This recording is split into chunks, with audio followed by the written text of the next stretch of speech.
Hello there, and welcome back to this quiet corner beneath the stars where the night folds gently around the edges of thought.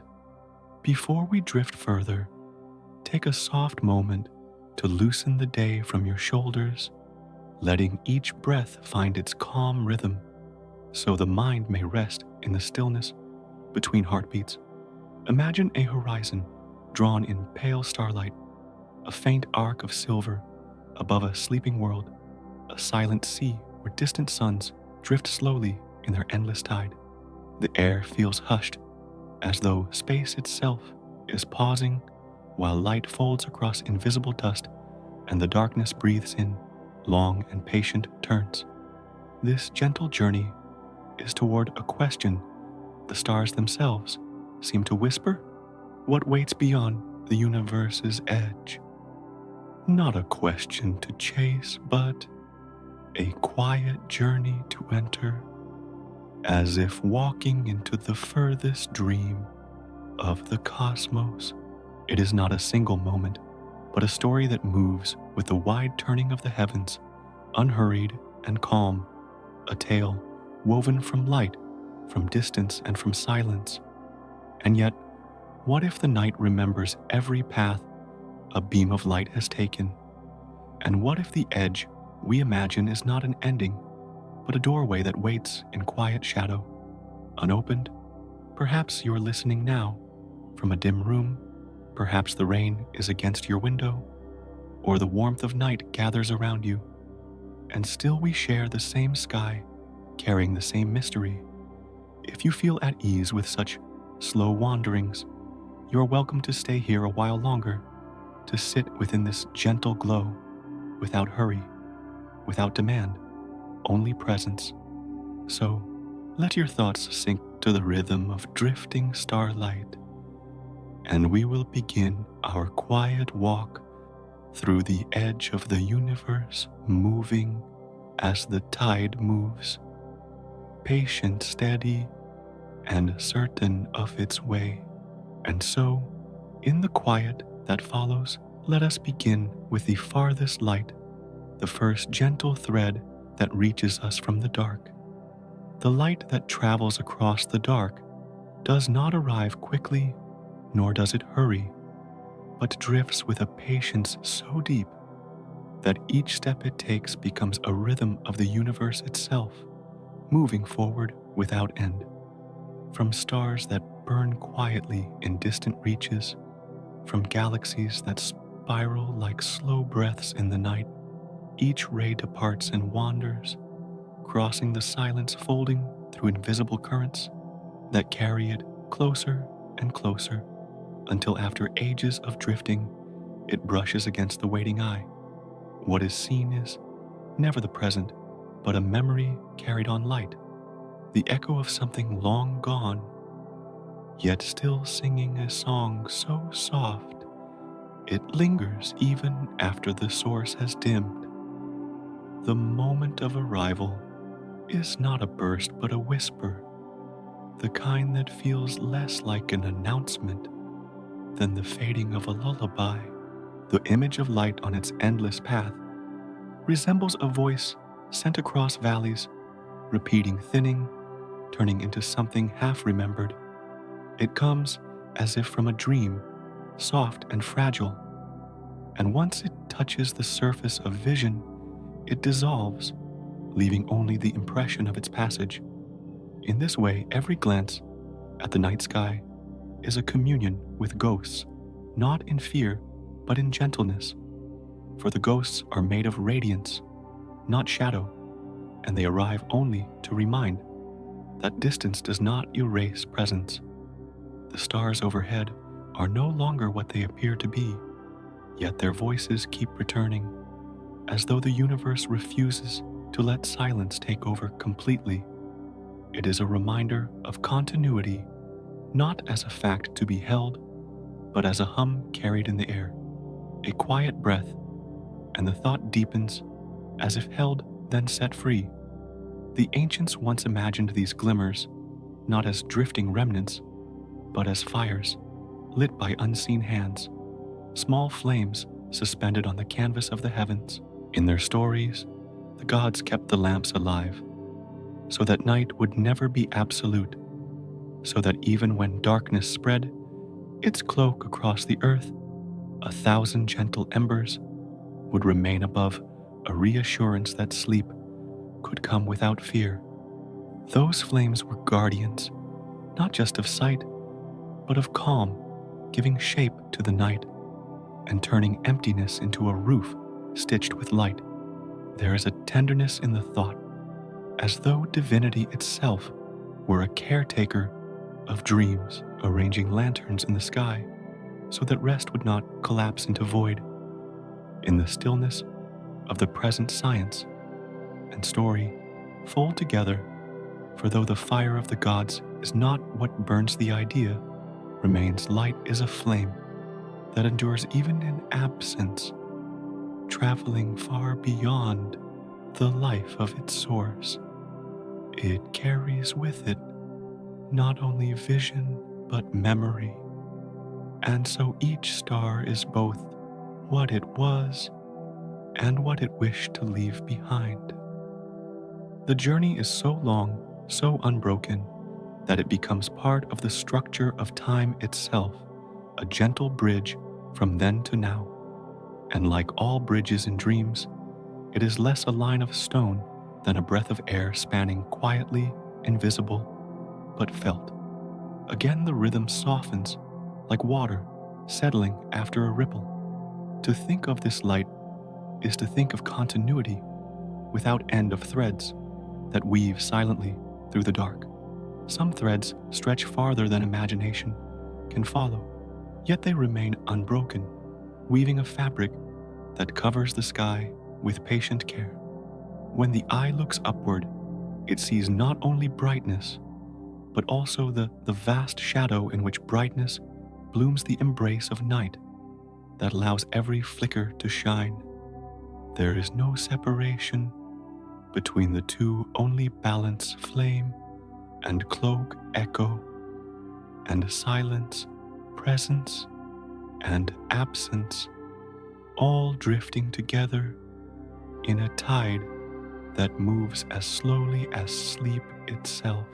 Thus, the farthest light becomes less about distance than about rhythm, the steady cadence of arrival after absence of voice, after silence, of glow after dark. The universe does not shout, it hums, and the hum reaches across unimaginable expanses, like a heartbeat stretched thin but never broken. The light does not claim permanence, only persistence, a refusal to vanish entirely, even when the source is no more. And in that persistence lies a quiet comfort, the sense that even when everything seems to fade, some part of it continues to move, continues to reach, continues to sing. So, the night sky holds more than stars. It holds time itself, carried on fragile rays that drift like lullabies, offered across distances no foot can travel. And to rest beneath them is to listen to an ancient choir that does not end, each note softened by age, each chord wrapped in silence, yet together still forming a song not of answers, but of presence, not of endings, but of unbroken continuation, a song that invites the eyes to close, the breath to slow, and the body to yield to the same patience that light itself has known, drifting, waiting, returning again and again until sleep becomes another horizon. And beyond the song of light lies another hush, the horizon, where vision begins to fade into mist. The horizon of the universe is not a wall, nor a line that marks an ending, but a veil woven of light, and distance a limit, shaped by the patience of time itself. Every star sends its glow into the silence, yet that glow can only travel so far before it slips beyond reach, leaving the rest wrapped in stillness. What arrives to the eye is all that has had enough time to cross the sea of dark, while beyond that sea lies a vastness, hidden, unseen, yet quietly present. The vision is held close, not by boundaries of stone, but by the simple rhythm of how far light has wandered since the first breath of space. And so, the sky is both open and veiled, endless, yet softened by a curtain no gaze can move aside. It resembles the shore of an immense ocean where the sand fades into water and the water fades into haze, and though the waves stretch onward, the eye sees only until the horizon folds the rest away. Behind the line of silver mist, there are other waves, other currents, other songs of the tide, but they remain concealed, belonging to a distance that cannot yet be walked. The world feels whole at the edge, as though the line itself is a completion, yet at the same time it feels unfinished, a half-told story slipping into fog. In that quiet uncertainty, there is not loss but invitation, the sense that the unseen continues on, carrying its own breath. Like the ocean, the universe offers the surface, while hiding the depth, showing only enough for calmness, holding back the rest for dreams. The thought deepens with the hush of night. Sailors of long ago, steering their fragile vessels across dark waters, believed that the horizon was not only a line of sight, but also a place of danger, a threshold where the sea fell away into emptiness. They imagined their ships sliding into silence, never to return, swallowed by the edge itself.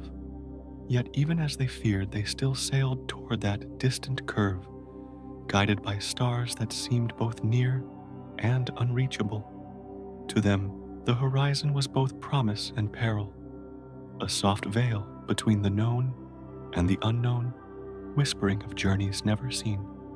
Their stories turned the line of sight into a living thing, a quiet keeper of secrets. And though their belief has drifted into myth, the feeling of mystery remains whenever eyes meet the farthest curve of sky.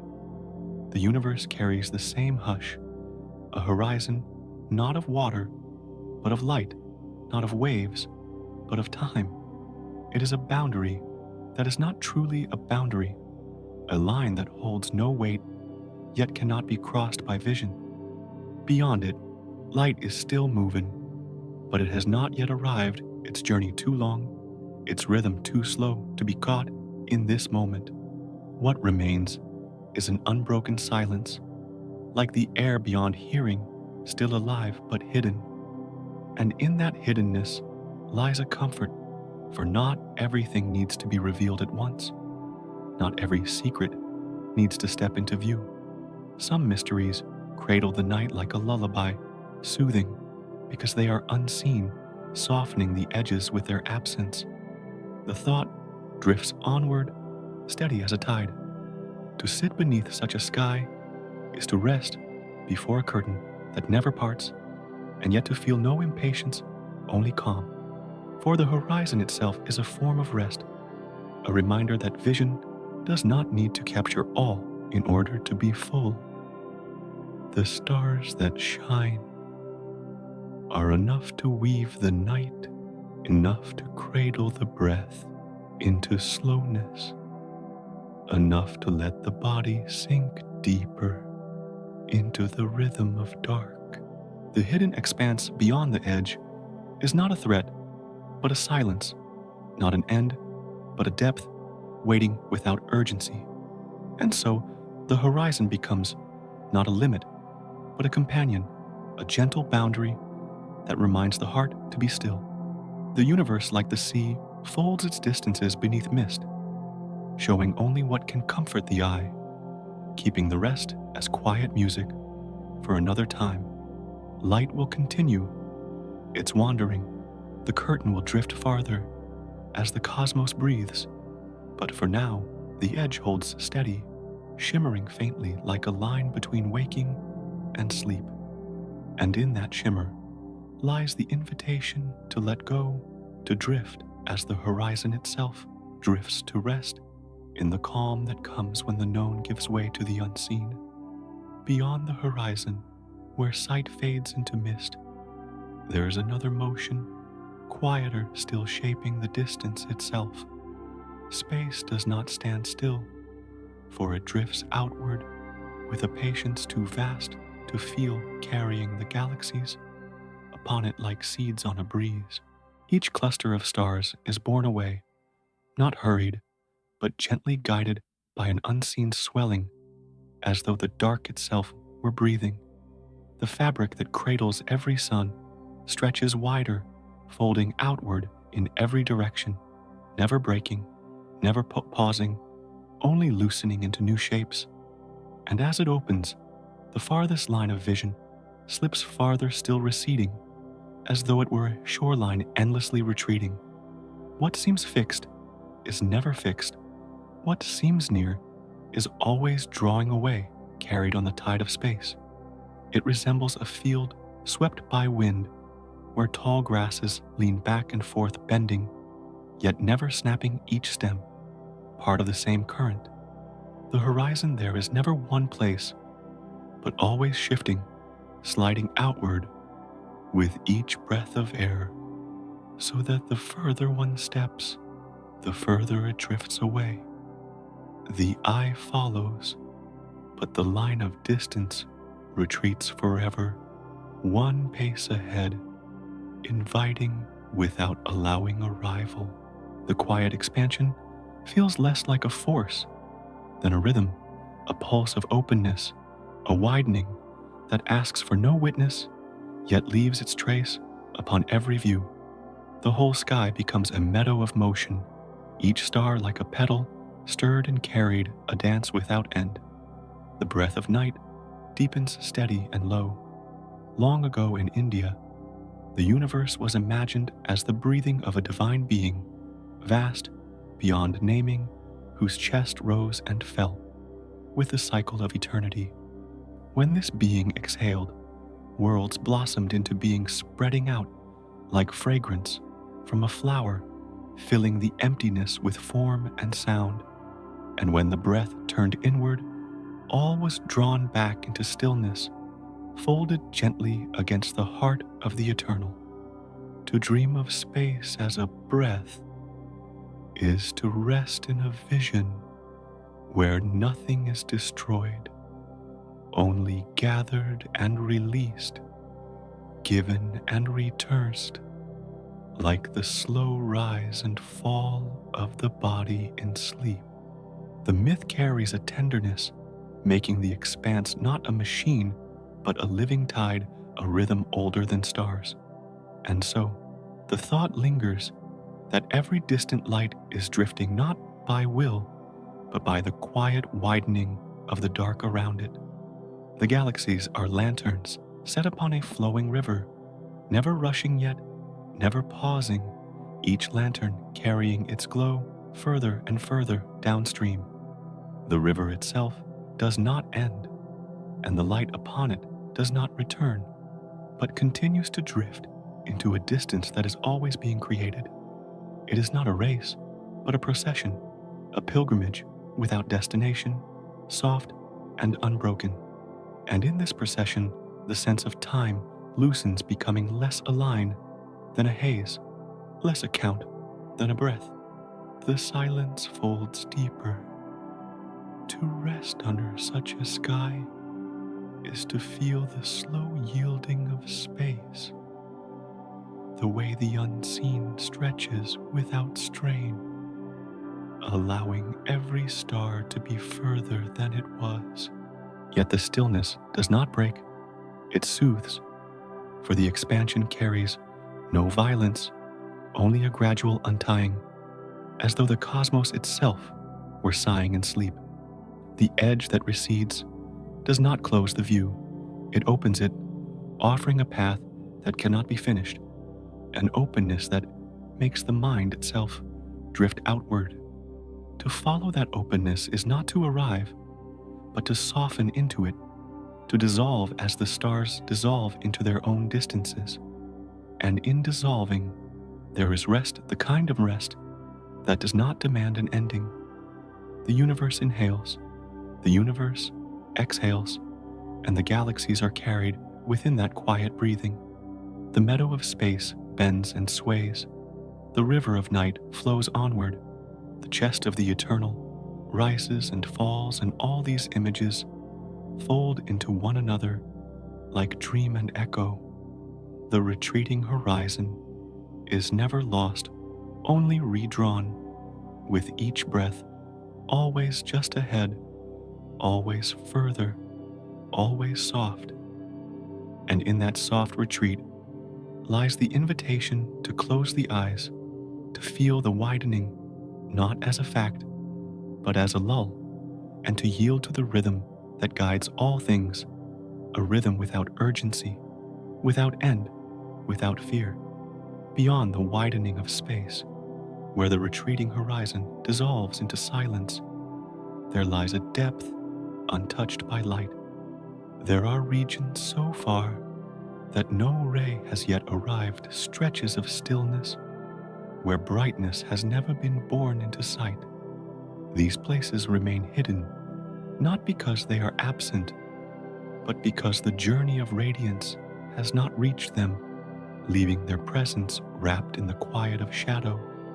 The darkness here is not emptiness, but a patient waiting, a long breath, held within the chest of the cosmos, softer than any silence known on earth. It is a veil that conceals, not to deny, but to soothe, offering the comfort of boundaries that fold inward like the arms of sleep. This veil resembles a cloak drawn tenderly across a world, settling not with weight, but with gentleness, as though the fabric itself were woven of stillness. Each fold covers stars unborn to vision. Each ripple gathers the unseen into rest. Each shadow hums a lull without sound.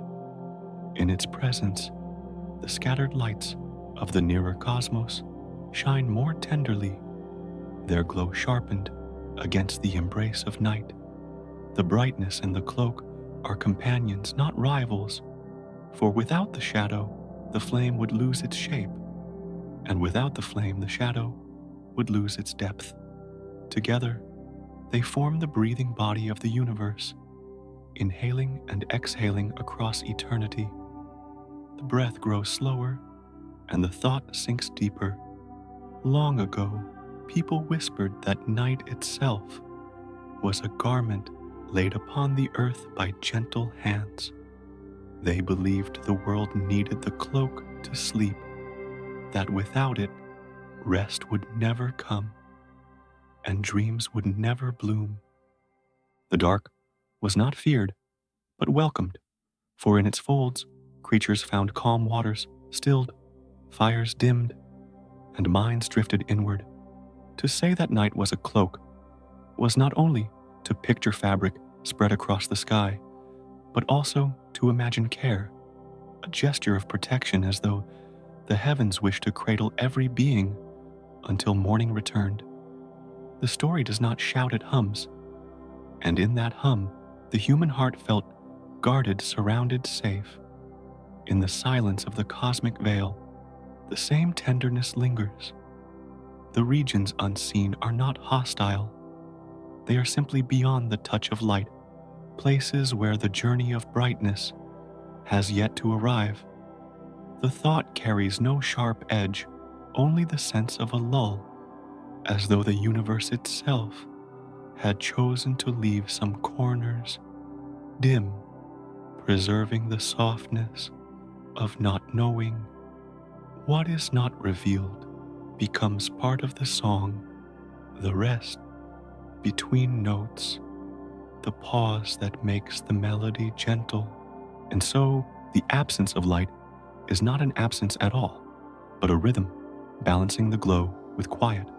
The hush extends, like water settling after movement. To rest beneath this awareness is to feel darkness, not as threat, but as embrace. It is a reminder that sight has limits, and that within those limits, There is peace, for not everything must be revealed at once. Some truths are lullabies, waiting to be heard later. Some visions are dreams waiting for another night. In the meantime, the cloak of shadow asks nothing, demands nothing, offers only its cool presence, wide and endless and tender. To close the eyes beneath such a cloak is to mirror what the universe itself has already done, folding what cannot yet be shown into silence. The image deepens further, the mind sways with the thought. Darkness in this vision is not a void, but a cycle, a gentle return, a season of rest. It drifts across the cosmos like a tide, and within its ebb and flow, light itself gains meaning. For light emerges from shadow, as dawn emerges from night, and shadow receives the light again, as dusk gathers the day. Both movements are slow, and both are necessary, for together they make the rhythm that rocks the stars to sleep. This is the lull of creation, not finality, not end, but a soft pulse unbroken. So the cosmic cloak remains a garment spread across regions, too distant for light, a hush that soothes more than it hides. Beneath its folds, the stars we do see burn brighter, their voices clearer against the quiet. Beyond its folds, the promise of more light drifts, still on its way like a song, traveling through long corridors of silence. And between what shines and what is veiled, there lies a balance as ancient as breath itself, one that invites eyes to soften, lungs to slow, and the body to yield to sleep, while the cloak of night continues its watch, tender and infinite. From the hush of darkness, the thought drifts toward the edge, where sight itself begins to fade. Beyond the veil of shadow, where light falls away into distances too wide to follow, there's the thought of a boundary. Yet the boundary is not the universe itself, but only the edge of sight, the furthest reach of the gaze. What lies beyond is not closed, only hidden, as though the eyes themselves were lanterns, whose glow fades before the path is finished. The vision halts, but the expanse continues, stretching on like a silence that refuses to end. It is not the universe that is limited, only the circle of perception, a circle soft and incomplete. The image rests like a dream of water, where a river glides through mist, and no bank can be seen beyond the nearest one. To stand by such a river is to feel its endlessness, to know it does not stop even when the eyes lose its course. The water flows on patient, without a rival, carrying its song farther than hearing. Each ripple suggests a distance, each shimmer hints at continuation, yet the far shore is never found. So too, the universe carries its current, flowing without end, while the gaze remains fixed to what it can hold. The unseen is not absence, but a hidden stream still moving. A gentle hush gathers like a pause before a breath. In the tales of the North, the world itself was said to be encircled by a river, wide and unbroken, reflecting everything that stood upon its shores. Mountains, forests, and creatures all gazed into its surface, their images drifting along the current, yet none could cross to the other side. The far bank was forever beyond reach, not forbidden, but simply unattainable, a mirror that could be looked upon but never touched. This river was less a threat than a mystery, a reminder that not every path must be crossed, that some horizons are meant to be seen only as whispers. It wrapped the world in an endless embrace, soft and enclosing, the way night enfolds the day. The thought of that river lingers when the sky is seen as boundary, for the edge is not a wall, but a reflection, not an end, but a veil that suggests more. What lies beyond may be another shore or another sky, or simply more of the same current flowing without pause. The mind cannot know yet. It is calmed by the not knowing, soothed by the rhythm of water that continues even unseen. The horizon of the cosmos is like that, a reflection without limit, an echo without source, a song carried just beyond hearing. The further one tries to reach, the further the line drifts away, as if protecting the serenity of mystery itself. The rhythm slow soft as a cradle rocking. To imagine the border of vision as a riverbank is to rest within the awareness that boundaries are illusions of sight. The current flows whether or not it is watched, and the stars drift whether or not they are counted. The eyes hold only a portion, yet the whole continues its unbroken movement. There is peace in this, for it frees the heart from the need to grasp everything, allowing it instead to drift with what is given. What is unseen becomes part of the dream, part of the hush that makes the scene more luminous. Mystery is not a loss, but a lull, a softening of edges, a place where thought itself may rest. The hush deepens, the current slows, the body yields. In this gentle sense, the edge of a vision becomes a lullaby, not a barrier. It sings of distances without end, of waters that never settle, of horizons that slide farther as one approaches. To lie beneath the sky is to lie beside that river, to feel its slow movement like a heartbeat, steady, patient, unending. And though the other shore will never be reached, its reflection is enough, glimmering faintly, promising without demanding. The lull is in the continuity, the assurance that flow will not cease even when eyes close. So the universe holds its border, like a dream, a river in the dark, gliding past unseen lands, carrying the reflections of all that exists. The edge of sight is but one bank, the far side hidden in mist, and the water between them is the endless breath of the cosmos. To rest in its presence is to accept the gentle truth that vision ends, but the flow does not, that horizons fade, but the song continues, that the unseen is not emptiness, but the hush that carries sleep. And with that hush comes the final cadence, the night's own lull, rocking the heart towards silence, where eyes may close and dreams may drift, carried by the same unbroken current.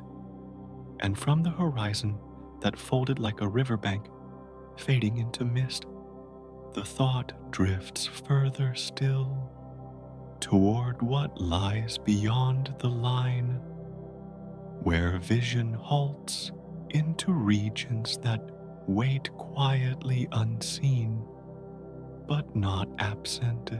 Behind the veil of light's reach, there may stand countless galaxies, vast gatherings of stars that haven't yet revealed themselves, their glow still wandering through the corridors of distance. They are present, though the eye does not hold them, standing in silence, as though hidden by fog. What remains concealed is not gone, only waiting patient, as forests before dawn. It resembles a woodland, veiled in morning mist, where trunks and branches are firm yet softened, withdrawn, almost dreamlike. Step closer, and outlines, shift shapes blur, yet the knowledge lingers that the trees remain rooted, though unseen. So too, the farthest realms of the cosmos stand behind the veil, steady though hidden, enduring though unlit. They are a forest wrapped in distance, their leaves trembling with songs that have not yet reached the ear. The mist does not erase them, it only turns their presence into promise. The rhythm softens like breath settling deeper. In this vision, the universe ceases to be only what is seen, and becomes instead a weave of presence and absence of flame and silence. The known sky is but a clearing, luminous and near, while around it stretch meadows, not yet reached by light fields, where stars breathe in shadows, waiting to exhale.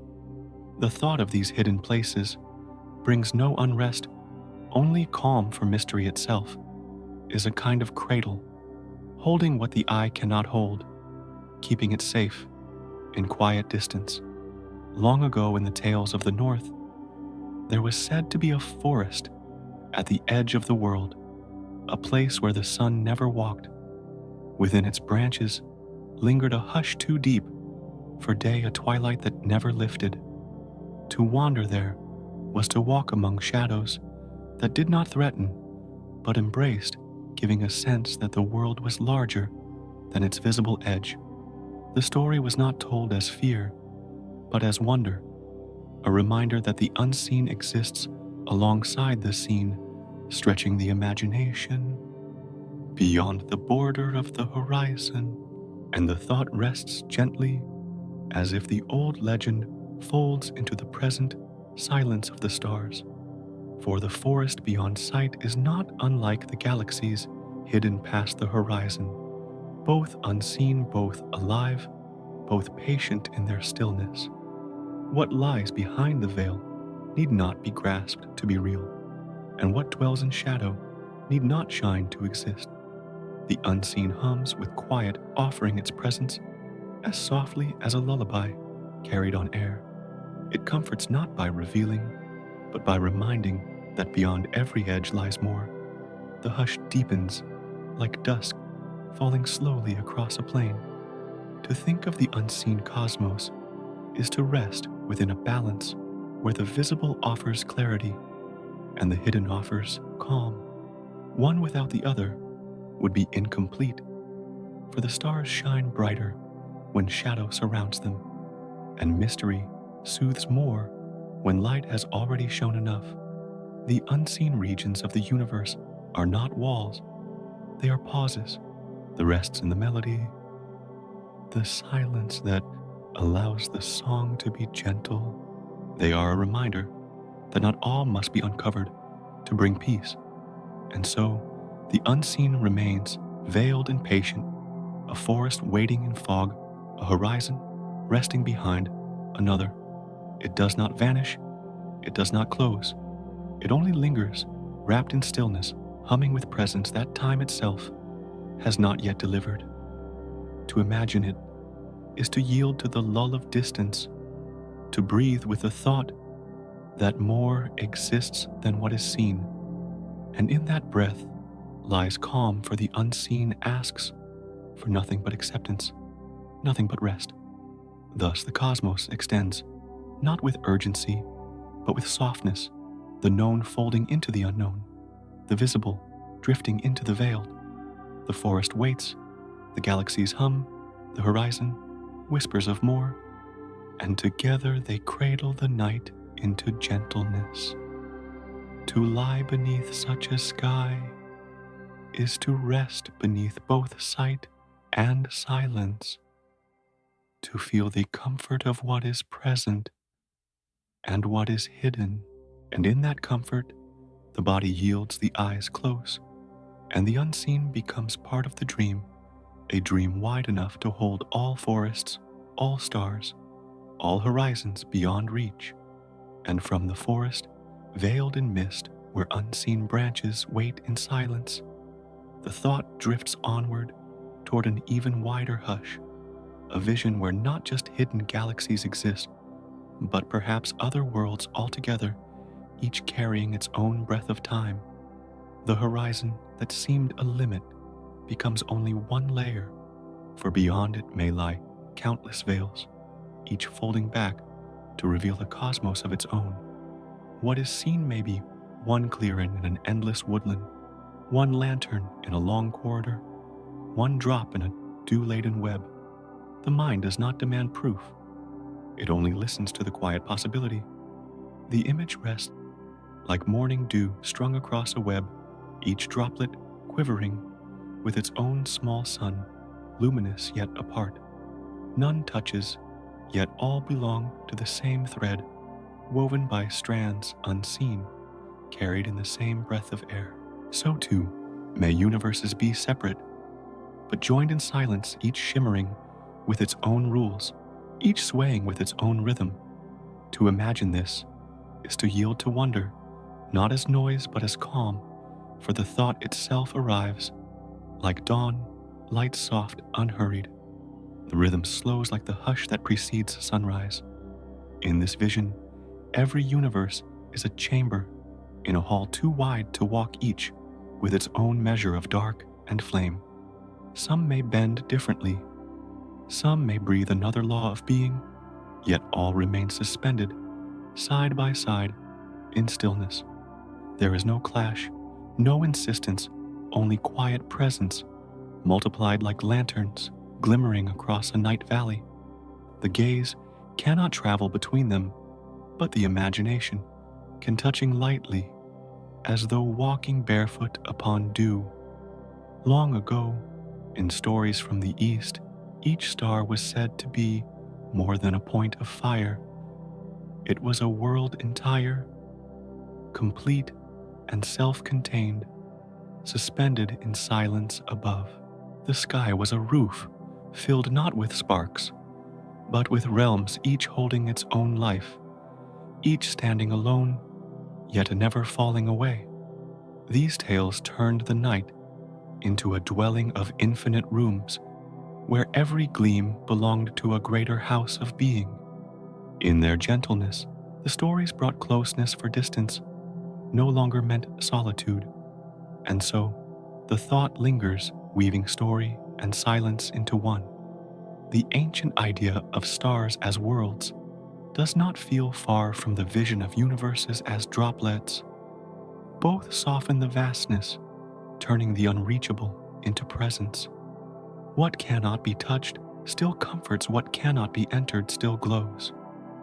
In this way, the unseen multiverse becomes less a theory than a lull, a murmuring possibility that settles the heart.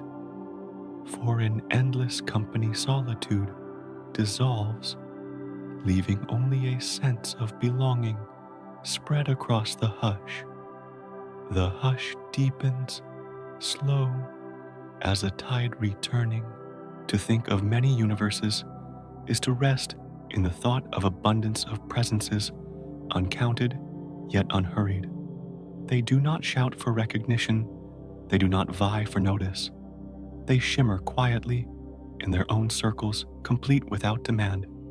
Each is a song heard only by itself, yet together they form a choir, too soft to overwhelm, too wide to end. It is not a choir of answers, but of continuations of echoes, layered within echoes. And so, the multiverse remains a vision not of proof, but of patience. The web of dew glistens with infinite beads. The night roof holds infinite stars. The sky hums with infinite whispers. To rest within this thought is to be held not by a single world, but by countless, each a reminder that being itself flows outward in ways beyond the eye.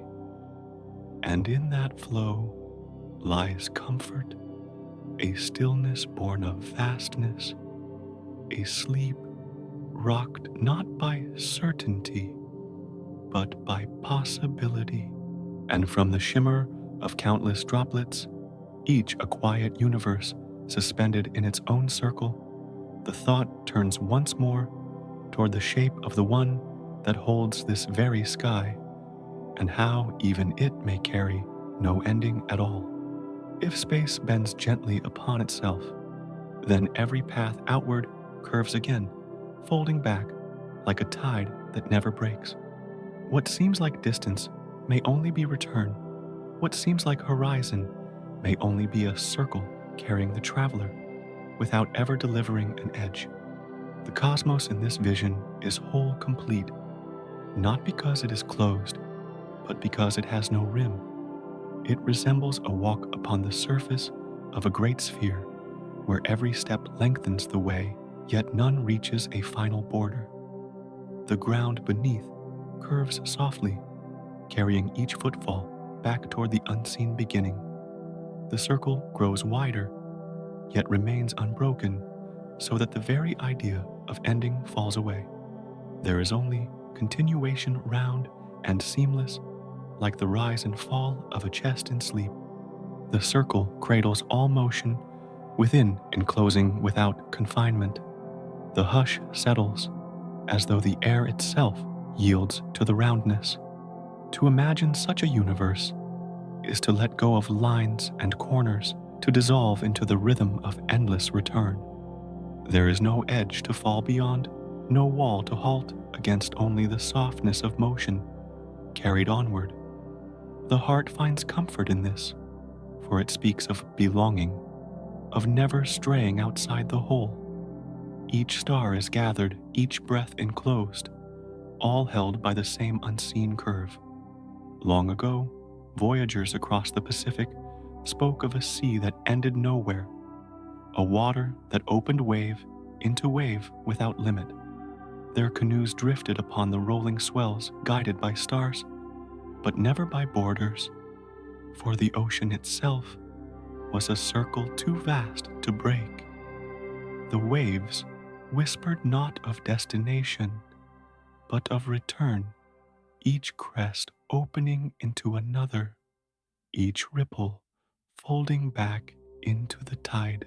To those who listened, the ocean was not only water, but song, an unending cycle that hummed beneath the sky. And so, the sea became a mirror for the cosmos, both round, both ceaseless, both carrying every motion back into themselves. The Polynesian stories did not fear this lack of ending. They found in it a rhythm, a cradle, that rocked boats as it might rock stars. The ocean was the universe an ocean, both rising and falling with the same breath. To sail upon it was to belong, not to conquer, for no shore could claim the final word. The rhythm deepens slow as a tide under moonlight. To rest within such a vision is to feel edges dissolve, to feel the body itself folded into a larger circle. Distance is no longer a measure, but a motion, a drifting that always returns. The circle does not demand arrival, nor does it allow exile. It is an embrace without seam, unbroken by any frontier.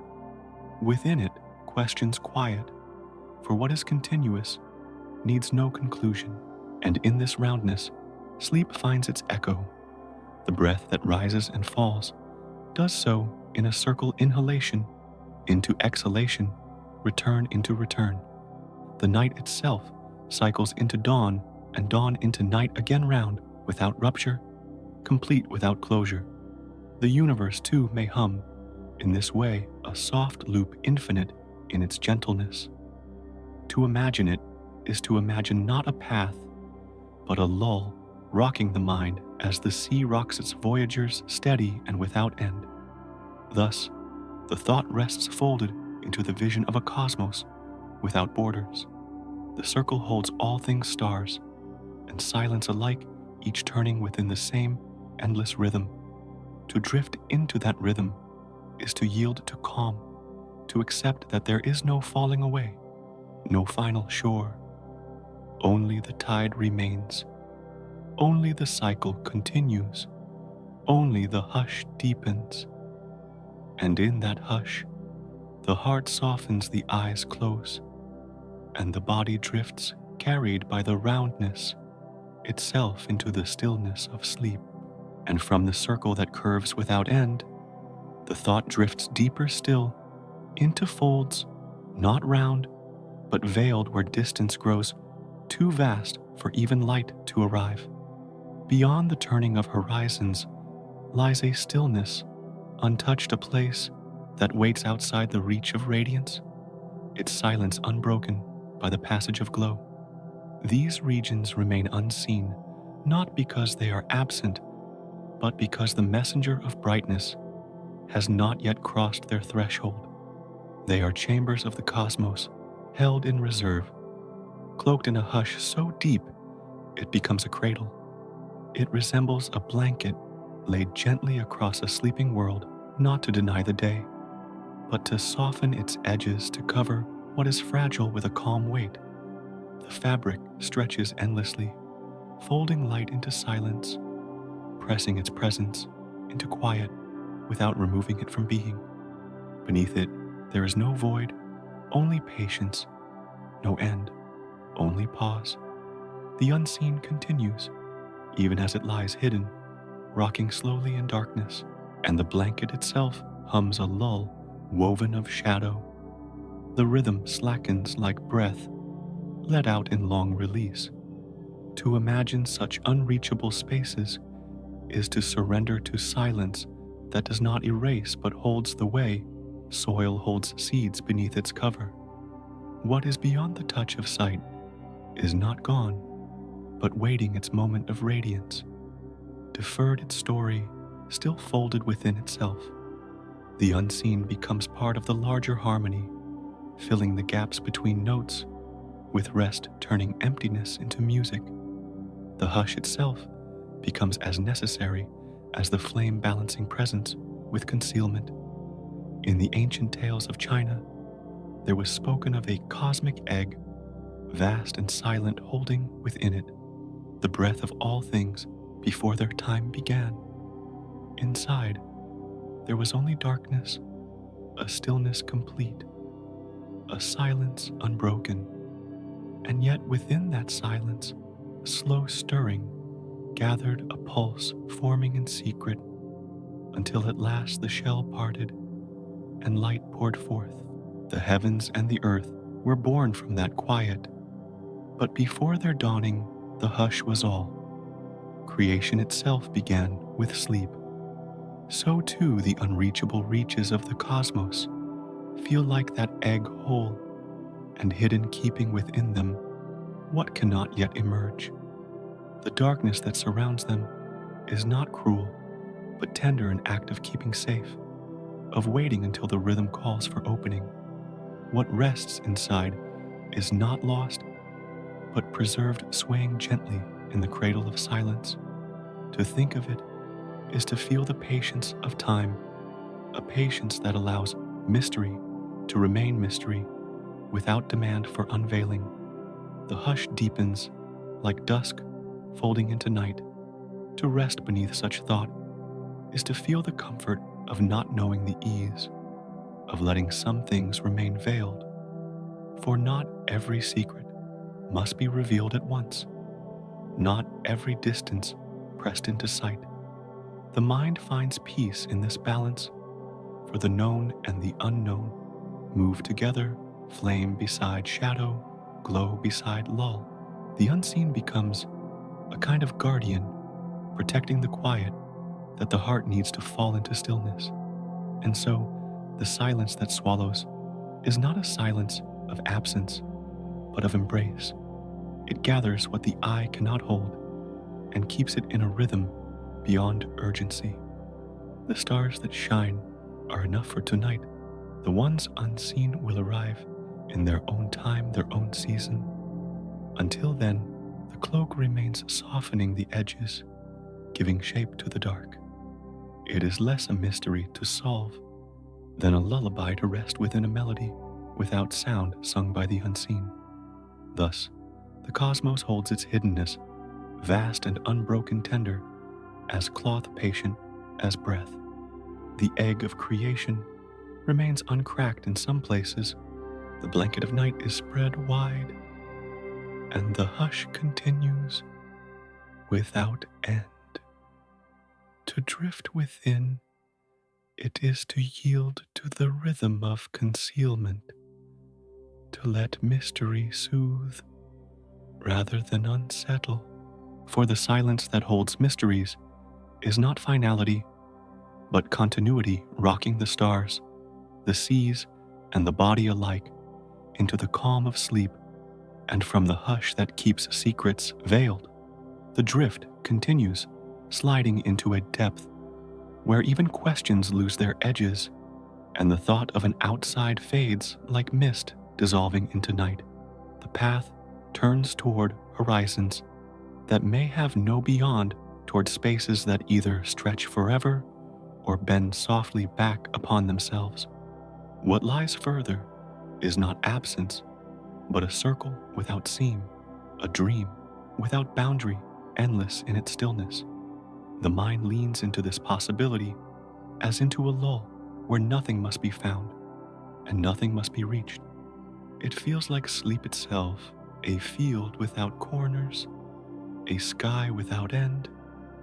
In slumber, there is no edge, no starting line, no point of return, only a gentle immersion that has neither entrance nor exit.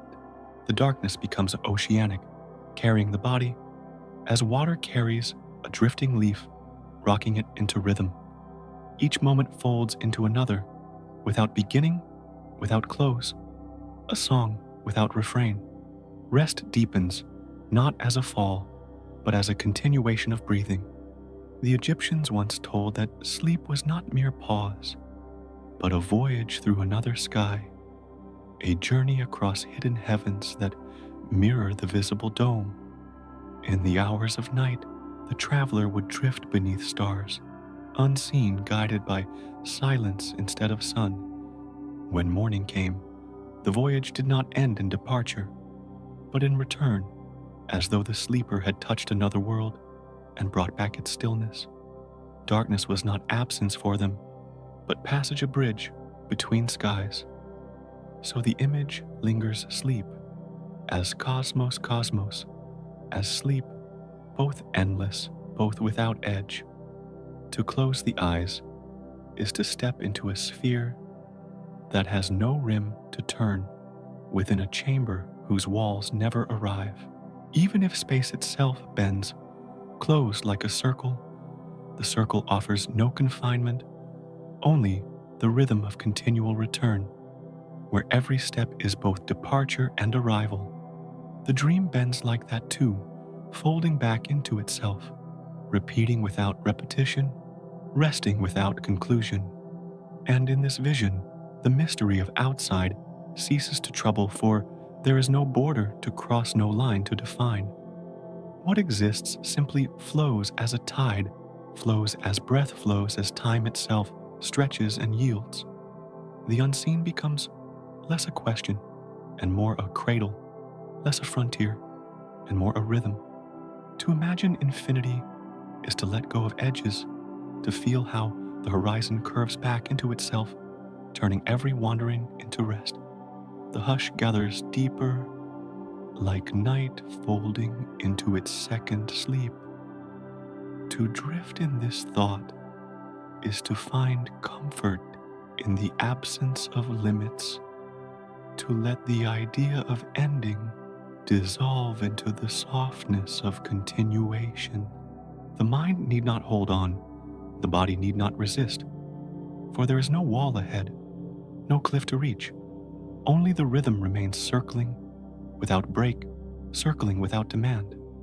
The dark becomes gentle, the void becomes tender, the infinite becomes a lull. Thus, the story closes not with a gate, but with a breathing sky. The stars that shine fade slowly into one another, their light blurring like dreams at dawn. The silence that began as mystery now hums as song, a song that does not end, a song that carries.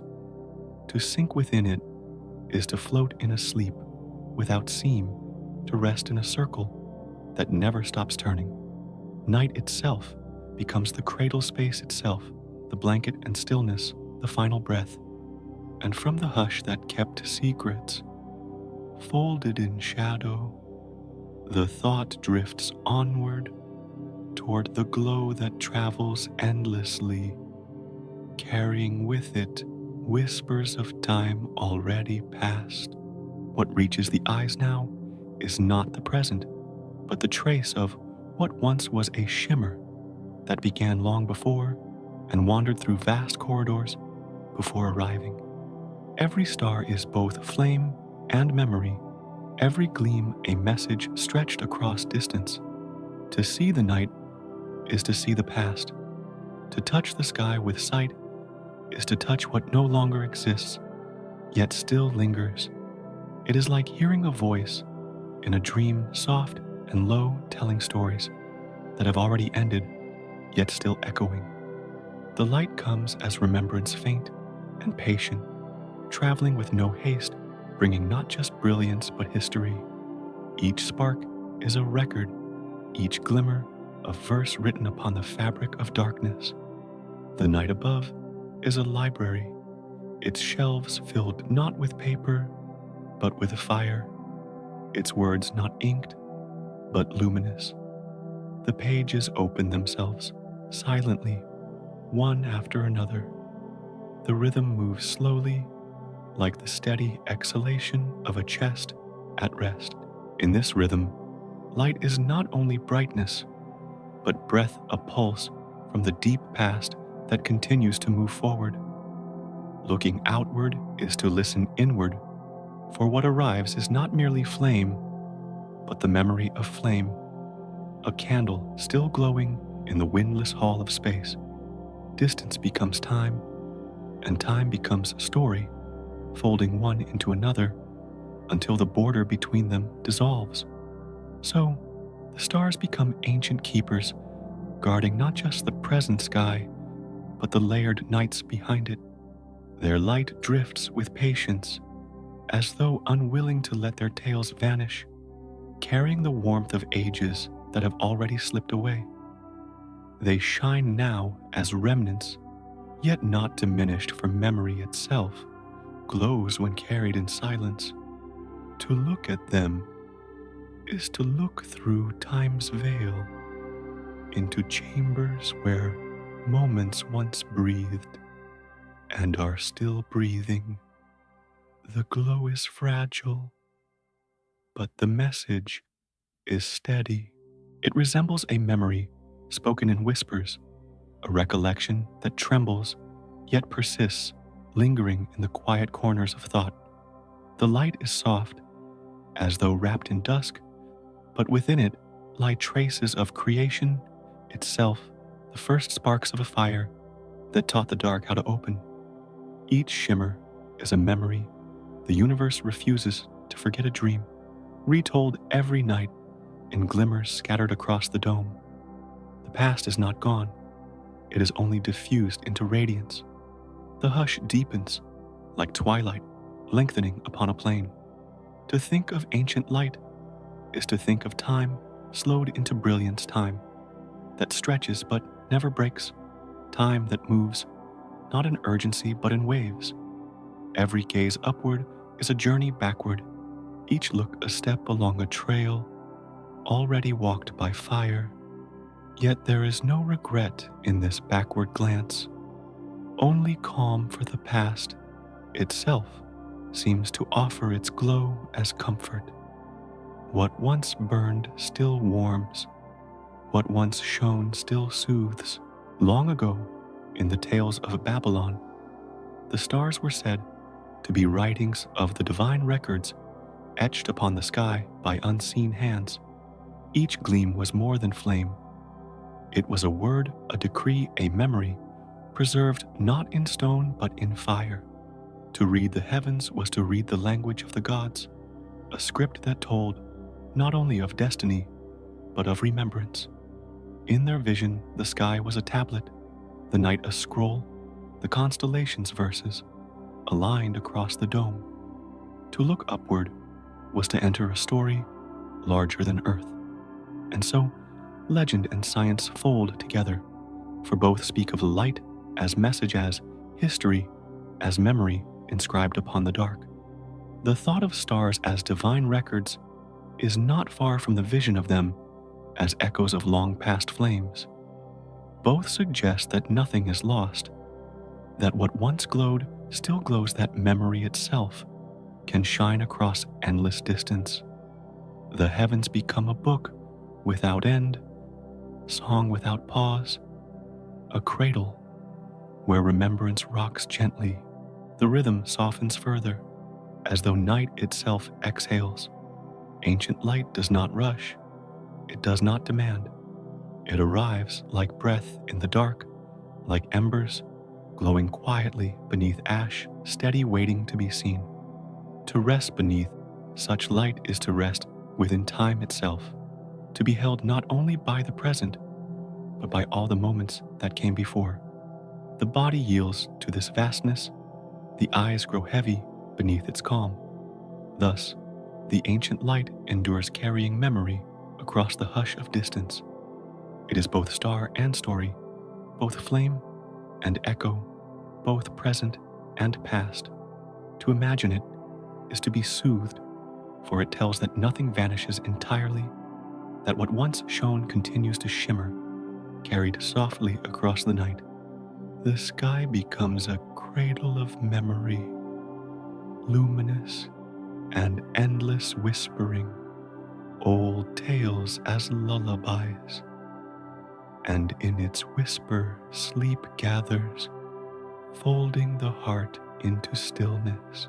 And from the whispers of light that carried memory across ages, the thought moves deeper still toward the histories folded within each spark, stories not spoken but embedded, waiting quietly in their glow.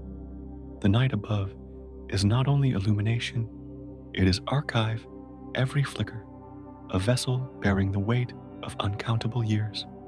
To gaze upward is to open a book already written, though its ink is fire and its parchment the dark. The words are slow, stretched thin across distance, yet the meaning lingers, resting in silence. Each point that shines is more than presence. It is passage, a trail through ages that still burns with faint remembrance. The glow that meets the eye tonight began long before, carrying with it a chronicle of beginnings that drifted onward without pause. It resembles the reading of a weathered page, where the letters, though faded, retain their shape, whispering gently of what once was. The sky becomes not just a dome, but a library of old pages, their margins worn, their sentences still breathing. The rhythm deepens like breath, drawn slowly into calm. What shines above carries not only brilliance, but depth, each gleam, holding layers folded within layers of time, of becoming, of passing. The stars do not reveal only their flame, they reveal their age, their story, their persistence across shadows. Each glimmer is an archive, each shimmer a chapter, each pause in the dark a space between words. Together, they weave a record beyond the scale of any single moment.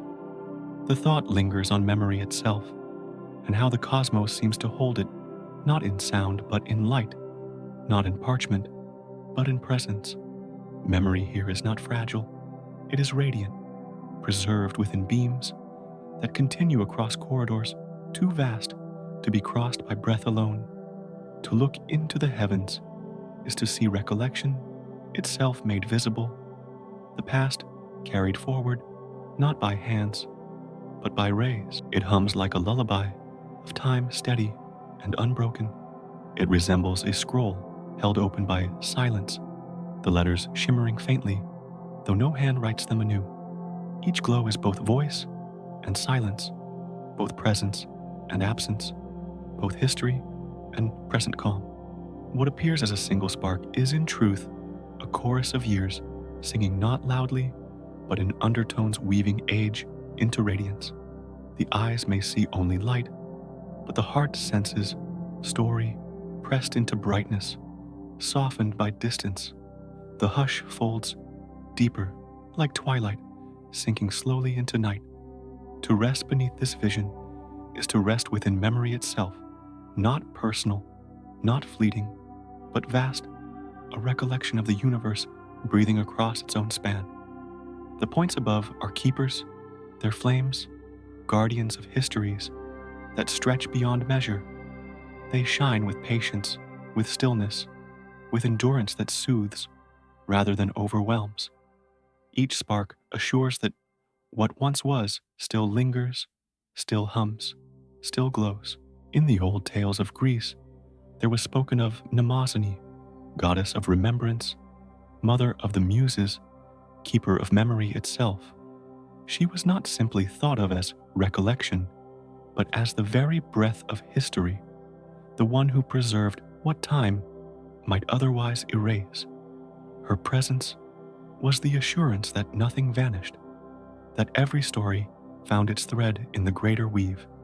To imagine her is to imagine the sky itself as her voice, the stars her words, the constellations her verses stretched across the dark. And so, the myth folds into the vision of the night, for the goddess of memory is not far from the image of stars, as archives of their own past. Each point of fire becomes her script, each beam her whisper, each shimmer her reminder. The heavens become her vast book, its pages infinite, its chapters unfolding, not in haste, but in lull. To look upward is to hear her song, not through ears, but through stillness, as memory itself turns into presence. The rhythm softens further, like the breath before sleep deepens. To imagine each spark as ancient history is to find calm in the continuity of existence, the way past and present overlap, the way light bridges what is gone with what is here. It does not urge the mind forward nor backward. It only rocks it gently between the two, dissolving the boundary between memory and presence. The thought of time becomes less sharp, more fluid, more soothing. Thus the past endures, not as burden, but as radiance folded into every beam that reaches the night.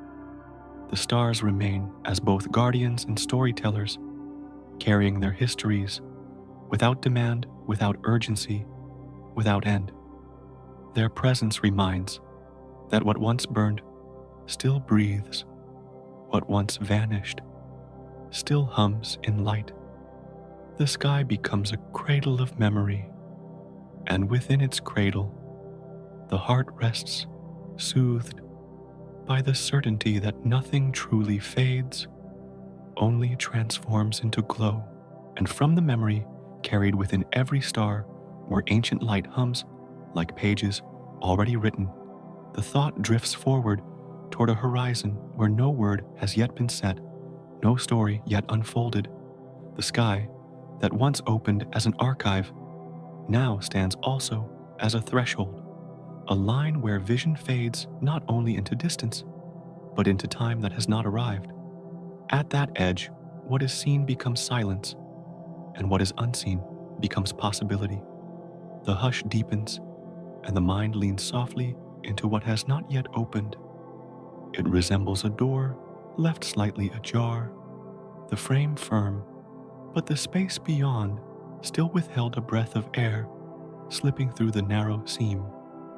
The light of today does not yet carry what tomorrow will bring the beam's end, where the page is blank, leaving only the faint breeze of what may come. To stand before it is not to press through, but to rest in the stillness of a threshold, the sense of a presence waiting behind. The future lingers, like a fragrance behind a curtain, unseen yet unmistakably there.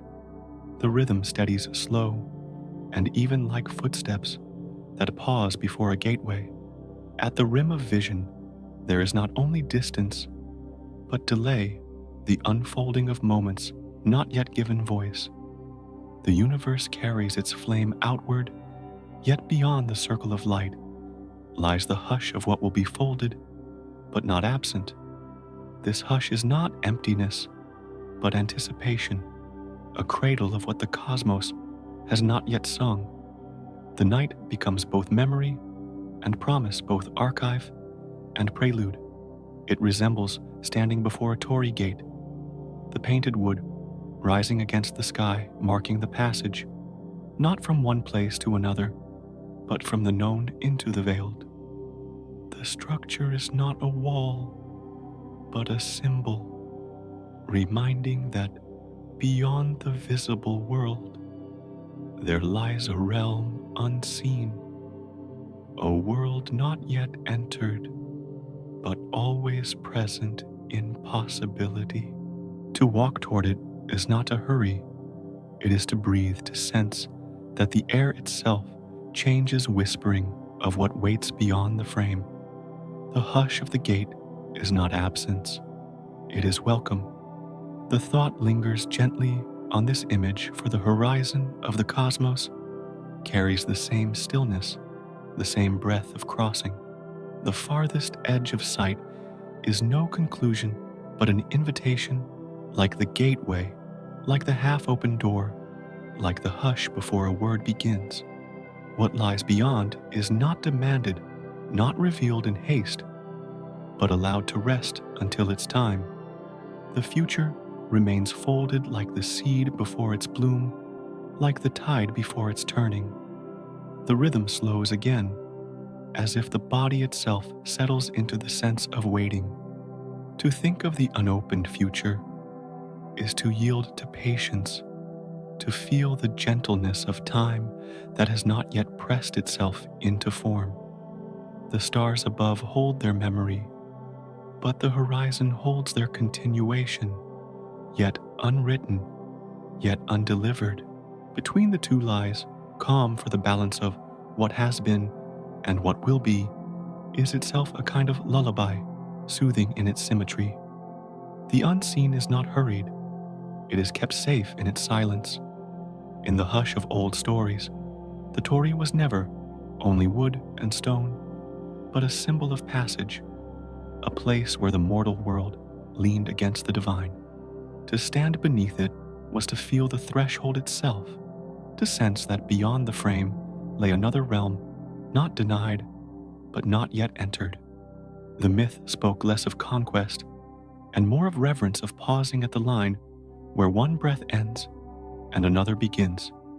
The gate became the embodiment of possibility, not answer. And so the tale folds into the sky, for the cosmos itself holds such gates. The rim of what is seen becomes a torii of light, a boundary that whispers of realms beyond. Each star, each horizon, each quiet seam of space becomes a doorway into tomorrow, standing silent, waiting, neither closed nor fully open. The air that moves through is not revelation, but reminder that time itself unfolds like a gate opening slowly with patience. The hush deepens, slow as dusk, folding into midnight. To think of the unopened future is to rest within its stillness, not reaching, not forcing, but letting the thought of what comes drift gently like breath through a door ajar. The edge of the vision becomes not an end, but a rhythm, the inhale that has not yet become. Exhale, the pause between notes. This pause holds comfort, for it cradles the mind in the assurance that not all must be known at once. Thus the cosmos extends not only backward into memory, but forward into promise, its edges carrying both archive and anticipation. The sky hums with both recollection and invitation, both what has been and what will be balanced in the same breath. To rest within this thought is to feel not the pressure of what is hidden, but the gentleness of what waits. The future, like the past, rocks the heart into quiet, reminding that time itself is a lull. And in that lull, the body drifts, as though passing beneath the gate, not to rush into tomorrow, but to rest in the calm of its presence. The door remains ajar. The wind hums softly. The torii rises against the stars. The future does not demand entry. It only offers its hush, and within that hush, the night deepens, carrying the sleeper across the threshold of stillness into rest as patient as time itself. And from the gate, half open to what has not yet arrived, the thought drifts inward toward the rhythm that carries all things not only through space, but through the hush of hours, beyond the horizon that feels like a doorway into tomorrow, there lingers another current, more subtle, more patient, stretching as though woven through the very breath of the cosmos. Time itself does not fall like a drop, but lengthens like a river, wide and unhurried, bending gently as it flows. What waits ahead seems not only distance, but duration unfolding like mist. The current appears as a stream that carries, without haste, its waters smoothing stones, its ripples soft against the banks. There are no sudden falls, no abrupt ends, only the long weaving of moments, folding into moments. Each instant feels like a leaf set upon the flow, drifting not toward conclusion, but toward continuation, carried as though in the palm of something vast. The river of time stretches onward, dissolving edges into its song. And in that song, the hush deepens. The breath of the cosmos seems to expand in both directions, outward into distances unseen, and inward into hours that stretch like silk. The sense of time bends as though softened, lengthening beneath the weight of stars, expanding the pauses between heartbeats. What once felt like a step may extend into a walk. What once felt like a walk may linger into a wandering. The fabric of duration seems to loosen, giving space to each moment, as though cradling it in a wider hand. And the cradle closes softly, without seam. The thought turns gentle as dusk to the ancient tales of seasons told in circles. In the stories of the Celts' time was not a line drawn straight, but a wheel that turned and returned, carrying autumn into winter, winter into spring, spring into summer, and onward again. To them, each moment seemed not vanished, but waiting its return each cycle, a breath in the great lung of the world. The wheel spun slowly, endlessly, humming with the same rhythm that rocks both stars and sleep. And within that wheel, all rested in place. The hush of such vision feels like a field watched by clouds, where shadows stretch and drift, yet return in gentle pattern. Day lengthens into night, night lengthens into dawn, and all turns, without breaking, without rushing.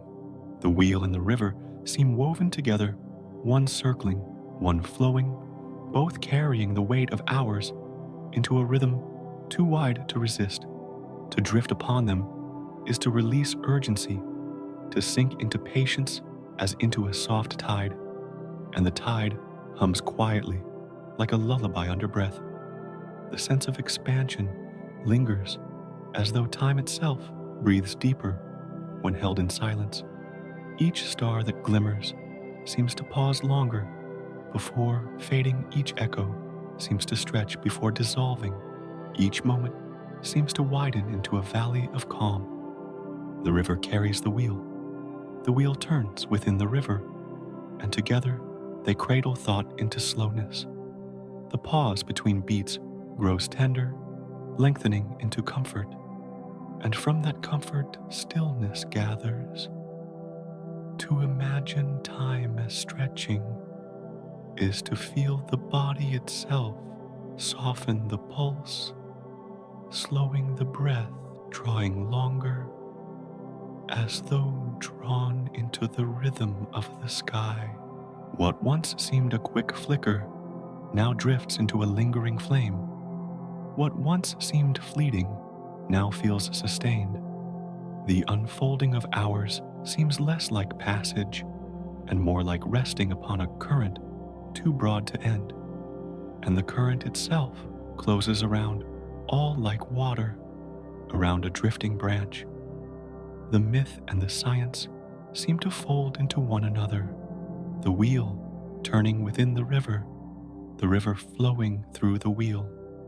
The circle of seasons hums within the stretching of moments, both speaking of continuance, without finality of rhythm, without edge. Time seems not to depart, but to return, not to vanish, but to widen.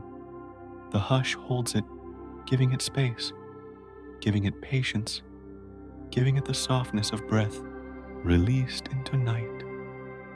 And the night itself receives it gently. Thus the thought lingers, wrapped in the vision of a river, without falls of a circle, without seam. Hours lengthen into one another, seasons fold endlessly, and time itself feels as though it expands, not with force but with tenderness. The unseen hand that carries the stars seems also to carry the minutes, stretching them softly, holding them until they dissolve. And in that holding, sleep rises unhurried, like a tide that draws everything into its embrace. And from the wheel that turns from the river that flows, the drift continues. Beyond the soft lengthening of hours, there appears another hush, a silence deeper still, where not only time and space stretch, but where even light seems woven into the same endless breath. The rhythm turns onward, folding into the next vision, as gentle as dusk, leaning into night. And from the river that lengthened without falls from the wheel, that turned without seam, the thought drifts further into the fabric that seems to bind them both, where distance and duration no longer appear as two, but as one woven surface, breathing in silence. What felt like river and circle now folds into a single cloth stretched wide across the hush of night. The weave appears soft yet endless, carrying both the span of stars and the patience of hours, as though each thread holds both light and rhythm. And the cloth seems to hum gently, like air stirred by a lull. The sense deepens, as if every moment is not only a drop in the river or a turn of the wheel, but a note stretched upon a song, one that does not break, one that carries. Each note feels drawn out, not hurried toward an end, but leaning tenderly into the next, blending, dissolving, yielding. The melody flows like dusk into night, like night into dawn, without interruption, without rupture, and in that flowing rest gathers softly. The cloth of space and time seems woven of threads, too fine to separate, shimmering, faintly like silk held in moonlight. To touch one is to feel both, to trace a line across the weave is to wander both distance and hour at once. The fabric bends gently under the weight of stars, stretches quietly under the breath of time, yet remains whole, seamless in folding. It does not declare its pattern, it only holds, and in holding it, soothes. Long ago, in the hymns of the Veda, the universe appeared not as a wall of stone or a dome of glass, but as music itself, a hymn without conclusion. Each sound was thought to arise from a breath divine, stretching into the air, folding back into silence, yet never ceasing. The world was heard as melody not built, as structure, as though creation itself drifted into being on the vibration of a song. To imagine that hymn now is to feel the cosmos as a cradle of tones, resonant yet quiet. The thought softens like strings, plucked one by one in the stillness of dusk. Each vibration lingers, overlaps, lengthens not in clamor, but in patience. The melody seems infinite, not because it grows louder, but because it never closes. The song moves gently forward, yet folds endlessly back into itself, a hush turning into hush. The cloth hums with this cadence, as though each star glows not only as light, but as sound stretched thin across the sky, and the hum itself dissolves into calm. The rhythm of such vision feels like breath made visible, inhalation, lengthening, into exhalation, exhalation, softening into pause. The weave holds that rhythm as though every thread is aligned with pulse and tide, with dawn and dusk. To walk upon such a fabric would be to feel no corners, no edges, only the yielding of surface beneath the feet, only the curving of melody beneath the heart. And in that yielding, the hush draws deeper. The fabric seems endless, yet tender, not taut, but supple moving with what rests upon it. Galaxies appear as patterns embroidered stars, as notes threaded into the cloth, each shining yet blended, each distinct yet joined. The cloth does not scatter them nor confine them, but lets them shimmer in place, suspended in the great hymn. The eye traces the weave without end, the ear listens without close, and the thought drifts into that listening. The myth and the fabric intertwine the Vedic hymn, humming through the night sky, the song stretching as cloth, the cloth shimmering as song. Both seem to speak not of conclusion, but of continuation, not of walls, but of resonance. To imagine the cosmos as music is to imagine each moment as part of a phrase that neither begins nor ends, only flows. And in that flowing silence itself becomes a note cradling what sound leaves behind. The hush grows vast, like night folding into its deepest watch. To rest within this fabric is to feel both distance and hour softened, to feel the body rocked not only by space around, but by time within. The song becomes a lull, the lull becomes a blanket, and the blanket becomes the weave itself. What seems unreachable softens into presence. What seems fleeting softens into duration, and the breath lengthens to match it, slow quiet. Thus, the cosmos appears a fabric woven of distance, an hour, a hymn carried without cease, a cradle made of song. To drift into it is to release the sense of edge, to yield to the unbroken continuity of tone. The stars shimmer as notes, the hours stretch as rests, and together they fold into a melody that never closes. And in that melody, sleep deepens like breath into breath, like hush into hush, endlessly gentle. And from the cloth that hums with song, the thought glides onward toward folds even quieter, where the weave bends into curves too wide for sight, and where the hymn itself seems to pause, holding silence, as though silence were also music. The journey continues slow as dusk, soft as breath, and from the fabric that hummed like a hymn without end, the drift turns toward older visions, when silence still wrapped thought, and the edge of the world seemed nearer than breath. The mind of long ago did not wander through measureless horizons, but painted borders upon the sky, as if the night were a great bowl lifted and complete. What lay beyond seemed unneeded, for the visible was enough to cradle wonder. And so, the stories of boundaries grew gentle in their certainty. The ocean often appeared as the first edge, a rolling plain of water stretched without end until it seemed to fold into nothingness. To those who watched its tides, the sea carried both distance and border, both path and wall. It whispered of realms that might lie past its rim, yet held them back in mist. The swell of waves became a frontier drawn by nature itself, an unseen line between the known and the unseen. And in that line, the thought of limit softened into acceptance. Above, the sky curved like a dome, blue by day and black by night, its arc resting as if upon distant peaks. That dome felt close, protective, rounding the world with its own embrace. Clouds drifted beneath stars, glittered within, and the vault seemed to end just where the gaze could reach. The imagination painted it as ceiling, not as endless distance shaping heaven into a chamber of light. And in that chamber, silence appeared sheltered.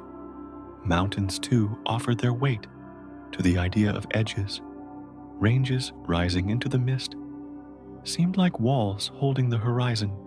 In place, their summits cutting off the passage of vision. The ridges felt as though they marked a true ending, the place where sky leaned upon stone.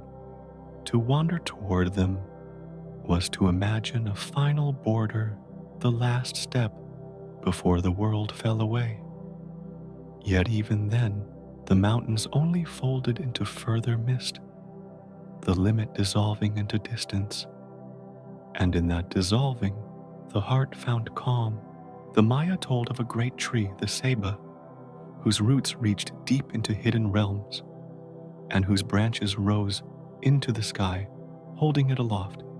The world itself seemed balanced by its trunk, a living pillar between earth and heaven.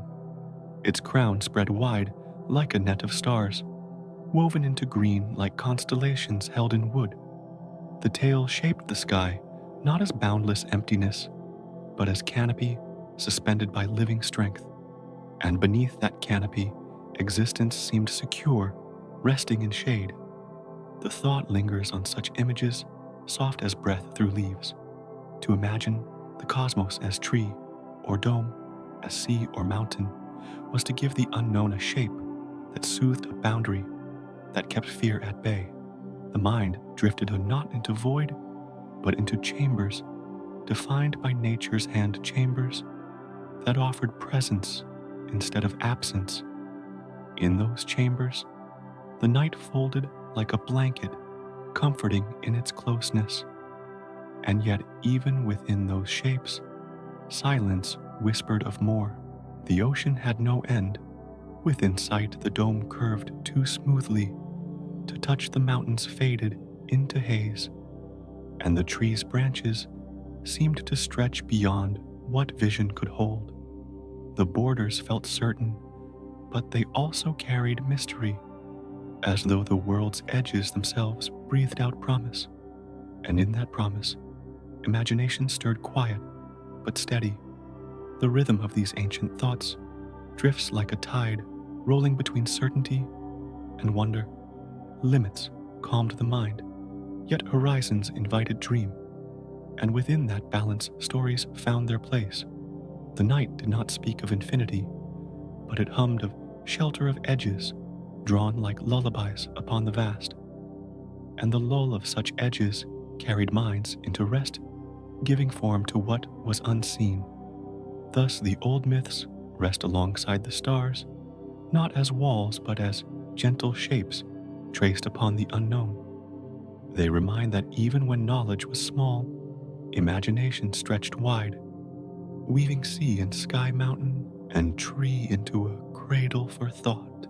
The universe seemed smaller, then yet no less tender, no less embracing. And the hush of those ancient visions still drifts like echoes, folded into night.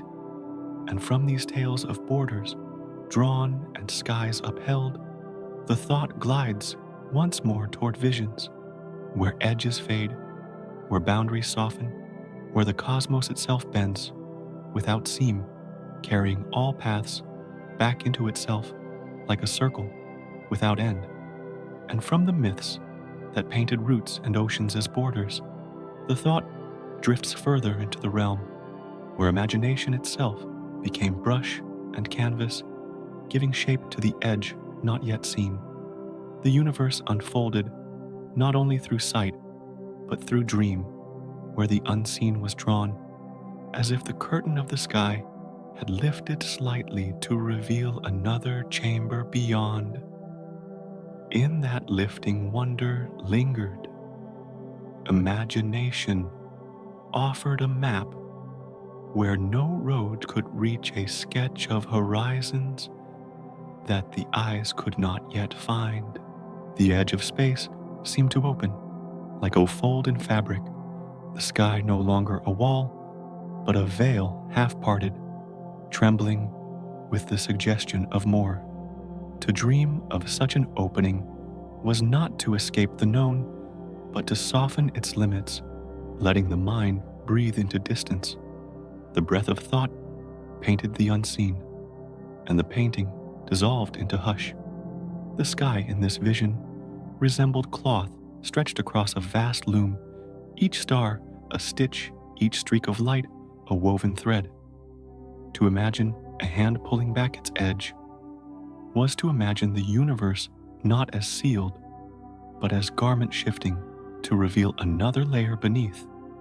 The fold did not demand to be crossed, only to be glimpsed a hem, lifting to show the dream of continuation. And in that glimpse, a quiet promise seemed to glow. The stories of painters tell of those who once dared to depict the heavens as a stage, its curtain drawn back to uncover what waited behind. In the brushstrokes of such vision, stars were lanterns on the front cloth, while beyond them lay another field vaster and darker, yet shimmering with unnamed light. The act of painting the sky as curtain gave rest to thought, for it turned the unreachable into art, into surface touched by hand, and in the surface, mystery became gentler. Dreams followed the brush, filling the canvas with scenes not yet seen. Some painted worlds floating like islands beyond the horizon. Others drew stairways that reached into silver clouds. Others still laid rivers of light flowing off the canvas into further night.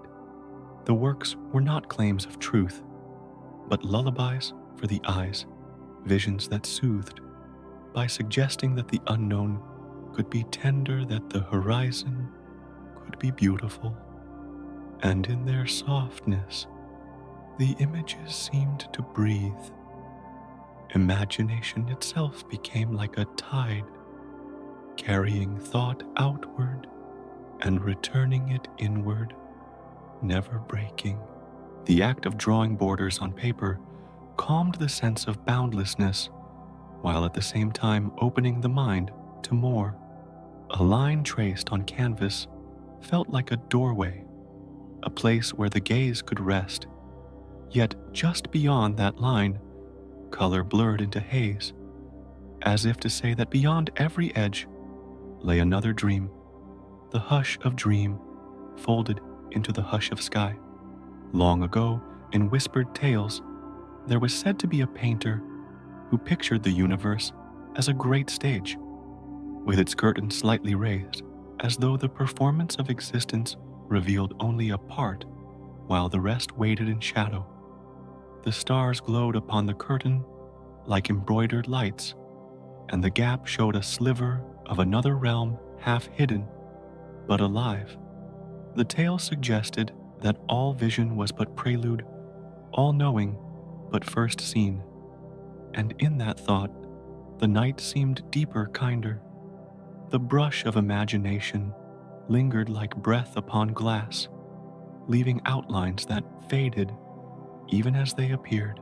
To picture the edge of the universe was to touch a dream, not with certainty, but with softness, as if tracing patterns in fog. The images came and went like ripples across still water, vanishing while leaving memory of their shape. And in that memory, the heart found calm. Thus, imagination painted the borders not to capture them, but to cradle them. The lifted curtain, the woven fabric, the painted dome, the stage half revealed, all became lullabies in color and formed songs of vision turned into image. The pictures did not demand belief. They only offered rest away for thought to settle into wonder. And in settling, the mind itself seemed to close its eyes, as though drifting into a painted dream. And from these painted curtains and softened borders, the drift continues toward visions where even the circle of space bends without seam. carrying every path into return, like waves folding endlessly into waves. And from the painted veil that lifted in dream, the thought drifts into quieter ground, where the gaze of modern science leans gently against the horizon, asking not for endings but for sight. The horizon does not appear as wall nor barrier, but as the simple limit of how far light has wandered, a boundary drawn not by stone, but by time's slow hand. The edge seems less an obstruction than a pause, a line where vision exhales and waits. And in that waiting, the universe appears wider still, folding beyond the reach of sight.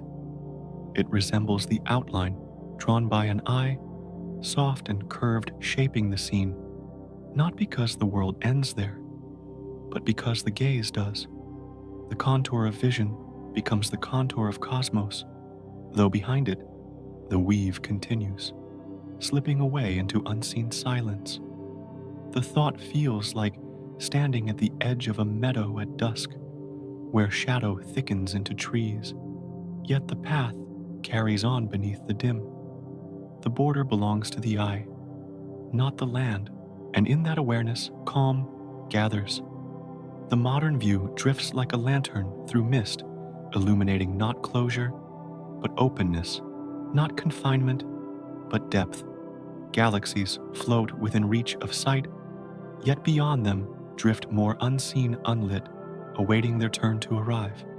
Each starry cluster feels like a note, heard in passing, its echo carried forward, while countless more hum softly beyond the hearing. The horizon, in this sense, is not the end of song, but the fading of one verse into another, yet unplayed. And the music lingers without ceasing. It softens further when imagined as a dome without bricks, a sky whose vault curves into itself without edge, where space stretches quietly into more space, layer upon layer. The mind follows outward, tracing paths that bend away, yet never strike a final wall. What feels like boundary melts into continuation, a line that bends gently back, suggesting that perhaps no rim waits beyond. The gaze circles itself as though the universe were round and seamless, and the circle dissolves into hush. Long ago, within the writing of Renaissance thinkers, words appeared that whispered of a cosmos without barriers, vast beyond imagining, held not by walls but by openness. They spoke of infinity with the same tenderness as dreamers spoke of stars turning science itself into lullaby. To them, the universe seemed like a boundless plain where no enclosure hemmed the sight and where thought could drift forever outward. The vision was not of imprisonment, but of release, and the release felt gentle as dawn. Such ideas fold now into the language of light and expansion, yet they carry the same softness, for the cosmos appears less like a fortress and more like a breath. Each inhalation drifts outward, carrying galaxies with it. Each exhalation folds them into rhythm, yet no end is touched. The edge of sight stretches farther with time, yet the unseen always remains waiting, as patient as a tide. The thought seems to hum that sight is only a window, not the house itself, and the house remains vast and quiet. The border of vision resembles a shoreline where the sea stretches further than the gaze can hold. Waves seem to stop at the horizon, but they do not. They continue rolling unseen, carrying their murmurs into distance. The horizon belongs to the eye, not the sea, and the sea drifts on, regardless, swelling in its unbroken song. To think of the cosmos in such a way is to feel its breath, moving beyond perception, unfolding silently, tenderly. and the silence rests like sleep across the sky. So the modern sense of cosmos hums not as finality, but as veil, not as a locked gate, but as a curtain half drawn, showing enough to comfort, leaving the rest for time. The gaze touches what light has reached, yet behind that light stretch, distances untouched melodies, unplayed forests unseen. The unseen does not vanish, it simply lingers outside the rhythm of eyes, and in that lingering calm spreads like dusk across a plain. Thus, the vision of science and the vision of dream fold into one another, each speaking of horizons as limits not of world, but of sight. The edge is not where the cosmos closes, but where the gaze exhales, where light has paused before arriving further. The mind that rests with this thought feels not confined, but opened, soothed by the knowledge that beyond every border lies more waiting, patient, tender. And in that tenderness, the night deepens into quiet. And from the horizon, drawn by the eye's own outline, the thought drifts once again into the circle where borders fade entirely, where space itself may curve without end, carrying each path back toward its own beginning like a tide that never breaks. And from the horizon, shaped by thought and science alike, the drift turns gently as though another current had joined one woven not of numbers but of dreams. Both streams flow side by side, quiet companions, their waters moving in harmony without merging their rhythms, keeping balance in the hush of night. The gaze follows one, then the other, and finds that neither diminishes the other, for both sing of the same vastness in different voices. Science leans outward like a lantern dream, curls inward like a whisper, and together they cradle the dark.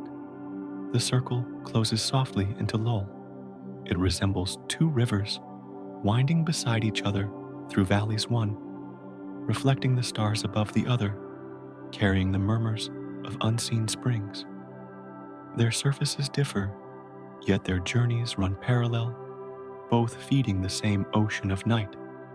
The first flows with clarity, tracing the stones, the bends, the distance.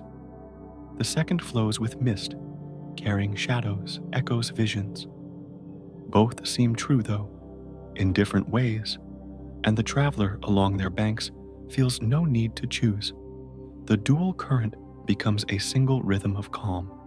In the quiet of thought, the universe appears as if woven of these twin strands, one spun from reason, the other from myth, together, creating a fabric that glimmers with both explanation and wonder. Each strand alone would seem thin, fragile, easy to break, but entwined they form something enduring, supple enough to bend yet strong enough to hold. The loom of night carries both threads without preference, allowing their colors to shimmer side by side. And in that shimmering lies stillness. The stories of ancient lands breathe through this fabric like breezes through trees, reminding that long before stars were measured, they were sung of as guardians and guides. Dreams gave them voices, forms, purposes, while science gave them distances, patterns, relations. Both approaches appear less like rivals than like reflections in water, each completing what the other leaves open. To drift between them is to feel that the cosmos holds room for both lamps and lullabies, both calculations and chance, and the lull continues unbroken. In the far plains of Persia, whispers told of dreams as secret pathways, doors through which the soul could wander beyond the stars. Night was not just rest, but voyage, carrying the sleeper past veils of sky into other realms unseen while waking. To step into sleep was to step onto a hidden road guided not by maps, but by visions where boundaries fell away and horizons curved into unknown worlds. Dreams became a bridge fragile, yet profound, a thread across the silence, and their softness lingers still. Such tales fold gently beside the lantern light of reason, for though one speaks in poetry and the other in diagrams, both rest upon the same desire to touch what lies beyond sight. The dream extends the heart, the science extends the eye, and between them, the mind is carried deeper into calm. Each offers a way of being with the cosmos, one through wonder, one through witness, both swaying together, like grasses moved by the same breeze, and the breeze sighs like breath in sleep. The streams converge without merging, like melodies played in harmony, one carrying rhythm, the other carrying tone. The balance between them feels less like a division and more like a cycle, as though each takes a turn in guiding each yielding gently to the other. Science speaks where dream pauses, dream hums where science rests, and in their alternation lies a lull soft and endless. The cosmos becomes both field and story, both equation and song, and the song drifts away like mist. To think of the two together is to rest in a vision where the universe is not defined, but evoked, not caged, but allowed to flow. What the numbers trace the myth's color, what the myths sing the numbers steady. The two currents do not struggle, they drift side by side, carrying the gaze outward, carrying the heart inward, and between them opens a space of quiet balance, where the mind loosens, the breath steadies, and rest deepens. The hush folds softly over all. Thus the streams of science and story continue, neither ending, neither claiming, both flowing onward into the same unseen ocean. To follow them is to follow both clarity and mystery, both the lamp and the dream. And in their companionship, the night grows fuller, not with noise but with harmony, a lull that neither questions nor concludes. The rivers slip onward, the fabric hums, the dreams wander, the galaxies shine, all within the same cradle of silence. And from these twin currents, the thought turns once more, drifting toward the ancient roots of story itself, where myths first shaped the edges of the sky, and where the oldest trees were said to hold the heavens in place. And from the twin streams of dream and reason, the thought drifts toward an image, one that holds the vastness without demanding to be measured, a picture painted only to rest the gaze. The edge of the universe seems less like a wall and more like a field beneath moonlight, wide and quiet, unfolding without urgency.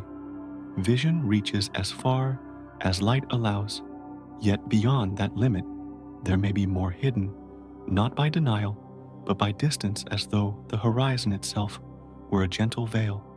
What science names as boundary feels instead like a soft curve, drawn by sight alone, a border made by the eyes, not by the stars. And so, the edge appears as presence without edge. It resembles a meadow bathed in pale glow, each blade of grass touched by silver, stretching further than the step could follow. The moon hangs low above its light, trembling across the field, making the distance shimmer as though stitched with threads of frost. To walk there in thought is to walk within endlessness, each step welcomed, yet none required. The field remains whether one advances or rests, and its vastness hums like a lull. The hush deepens as though breath itself lengthens. The imagined boundary of the cosmos feels like such a meadow, an expanse that does not need to be crossed, but simply beheld. Its farthest reaches are softened by haze, giving the impression that the world continues, even where vision loosens. The edge is no cliff, no finality, but a horizon folded by perception, a circle shaped not by stone, but by light's reach. To think of it brings no tension, only ease, as though the eyes themselves were resting. Long ago, in the poetry of the Middle East, the moon was likened to a blossom at the edge of the sky, a white flower suspended in silence. The heavens were seen as a garden, too wide to tend, and at its boundary grew this luminous bloom, marking the outermost petal. To gaze upon it was not to measure distance, but to accept beauty, at the limit of sight a reminder that what is seen need not end what exists. The flower swayed gently in verse, its stem hidden in the dark, its fragrance carried in words, and the poem dissolved into quiet.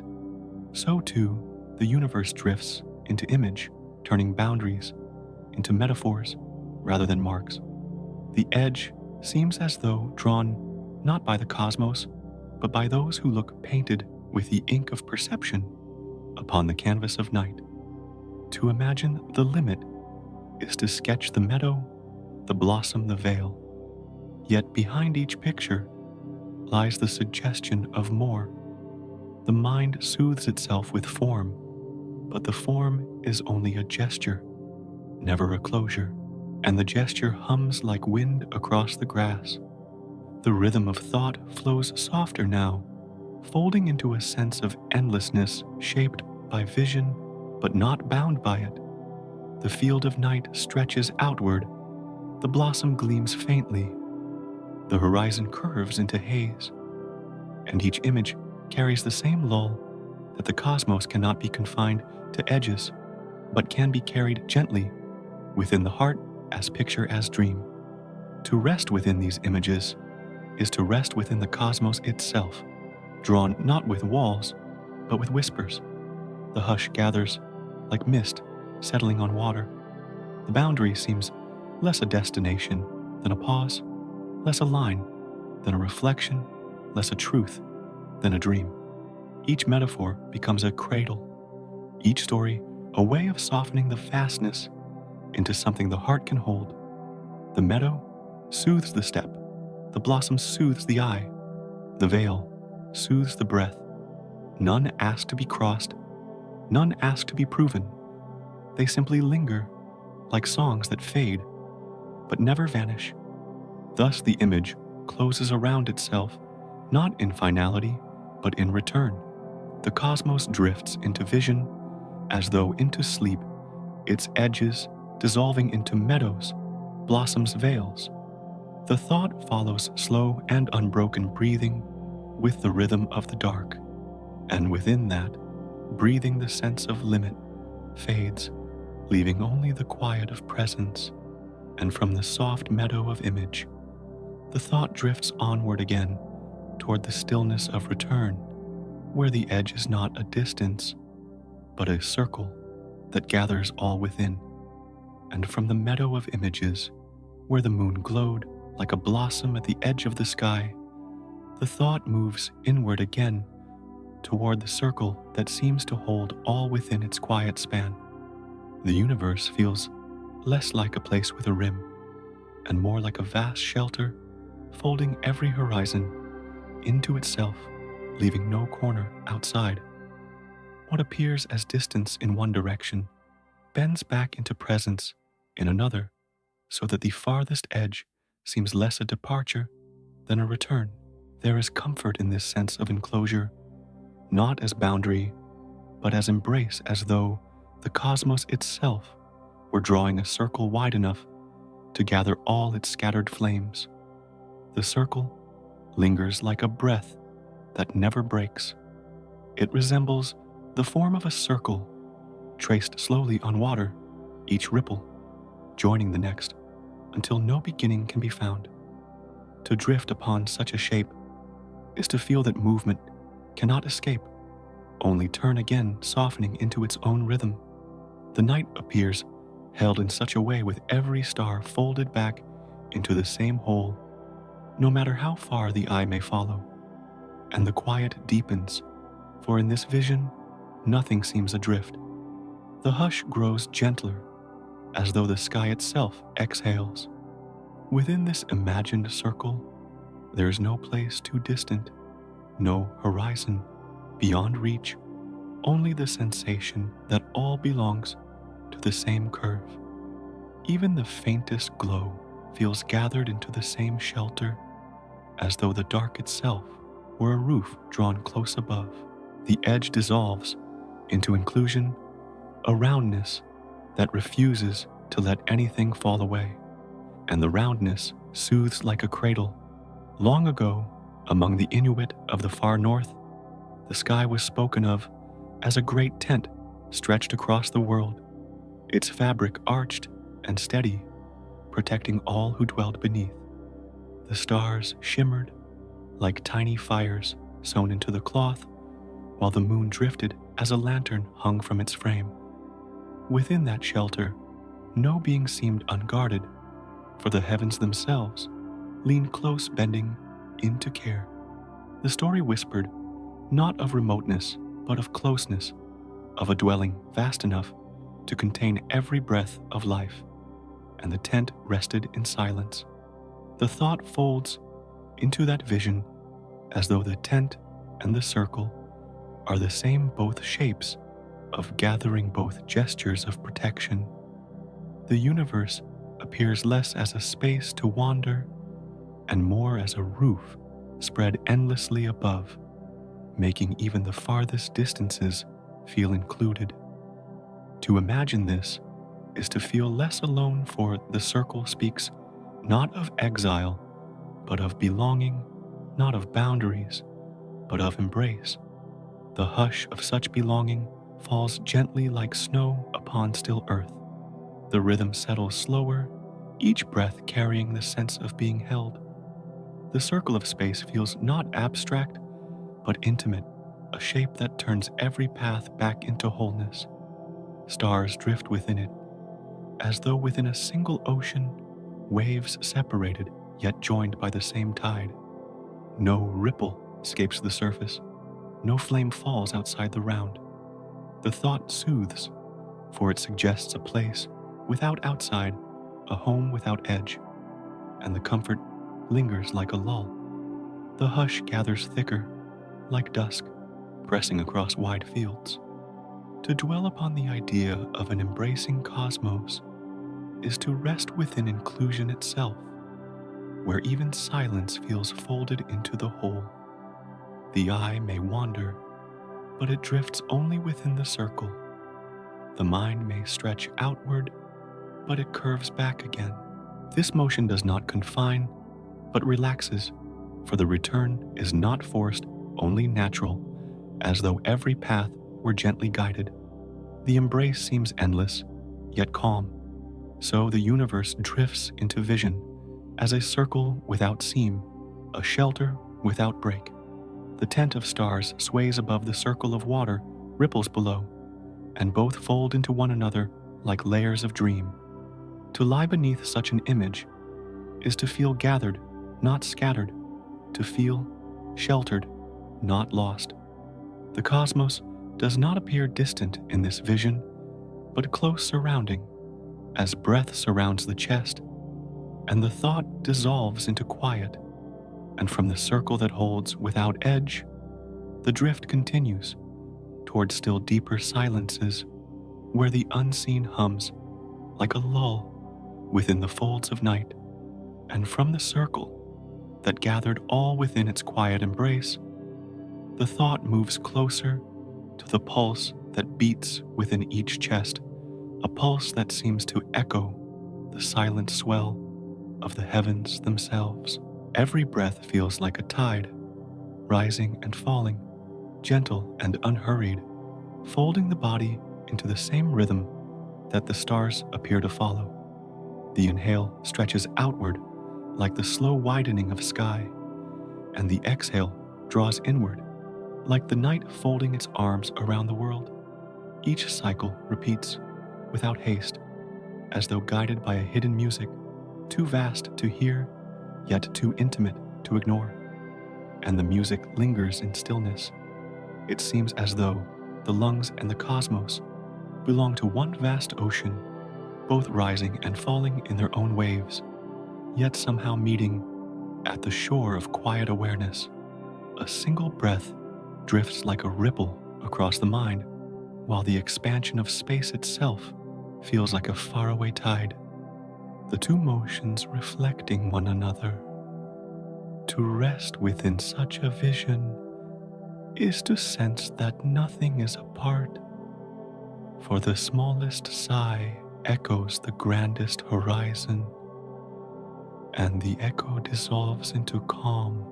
In this hush, the inhale appears no longer bound to the body, but stretches outward like a beam of dawn, carrying with it the same widening that the universe seems to carry through its endless unfolding.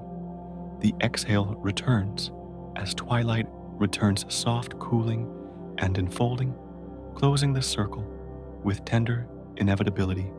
Between the two lies a pause as delicate as starlight suspended on dark water, neither beginning nor ending, but resting in balance, and the balance drifts into silence.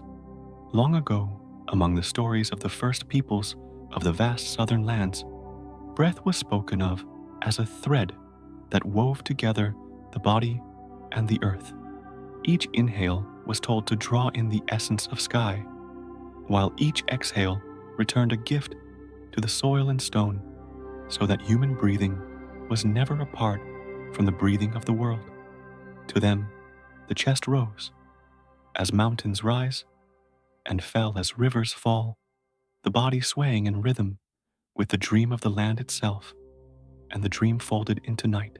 This tale blends with the image of the universe itself, breathing not with lungs of flesh, but with expanses of light and shadow stretching outward in a hush that feels like an eternal sigh.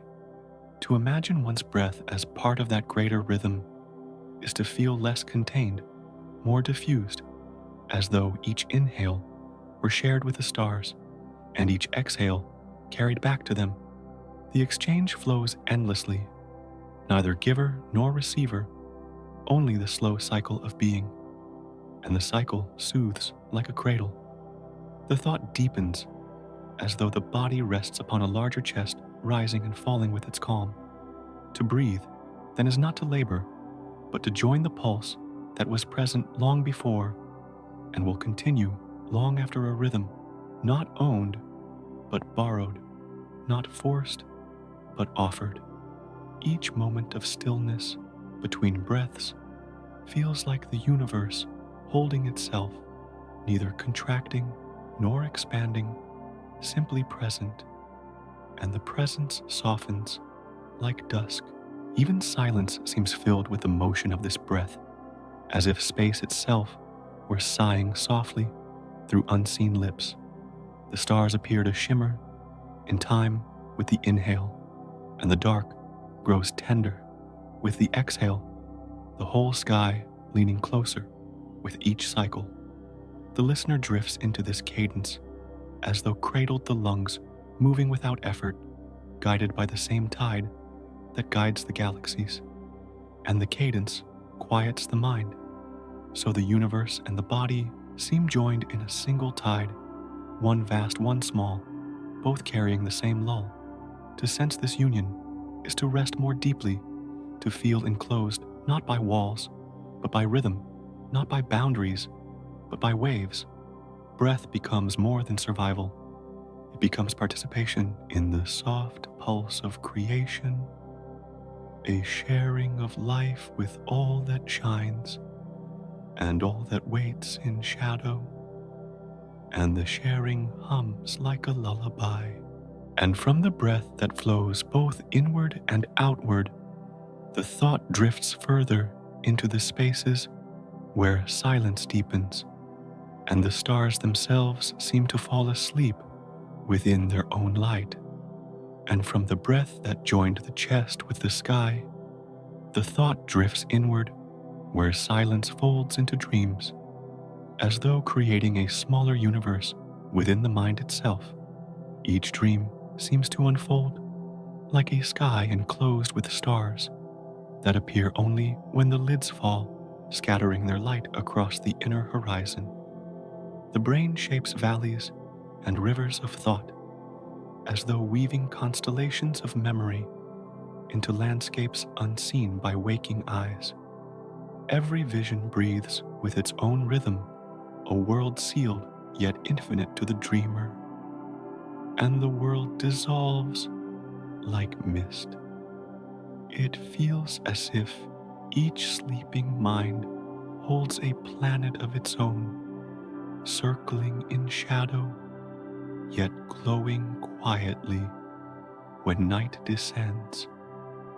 Legends whisper of tiny spheres, born at the moment of sleep, glimmering softly in the darkness, flickering alive only when the eyes rest.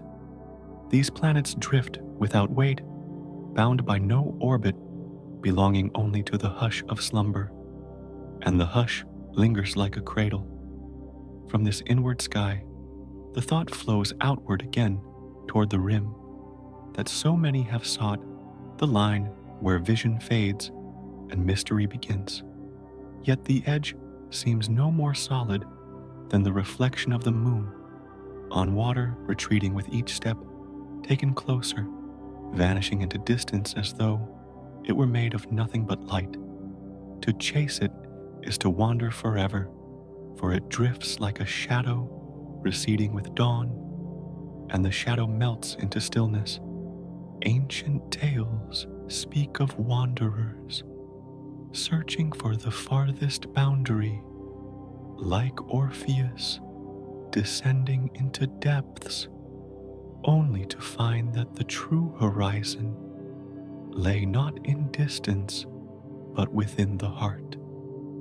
The end becomes a turning back the farthest journey, collapsing into a single inward gaze, as though the cosmos folds itself into a circle of thought, and the circle closes into silence. So the search softens, no longer rushing outward, but resting in the sense that no edge needs to be touched, for the universe appears as a field without walls, a breathing fabric without border.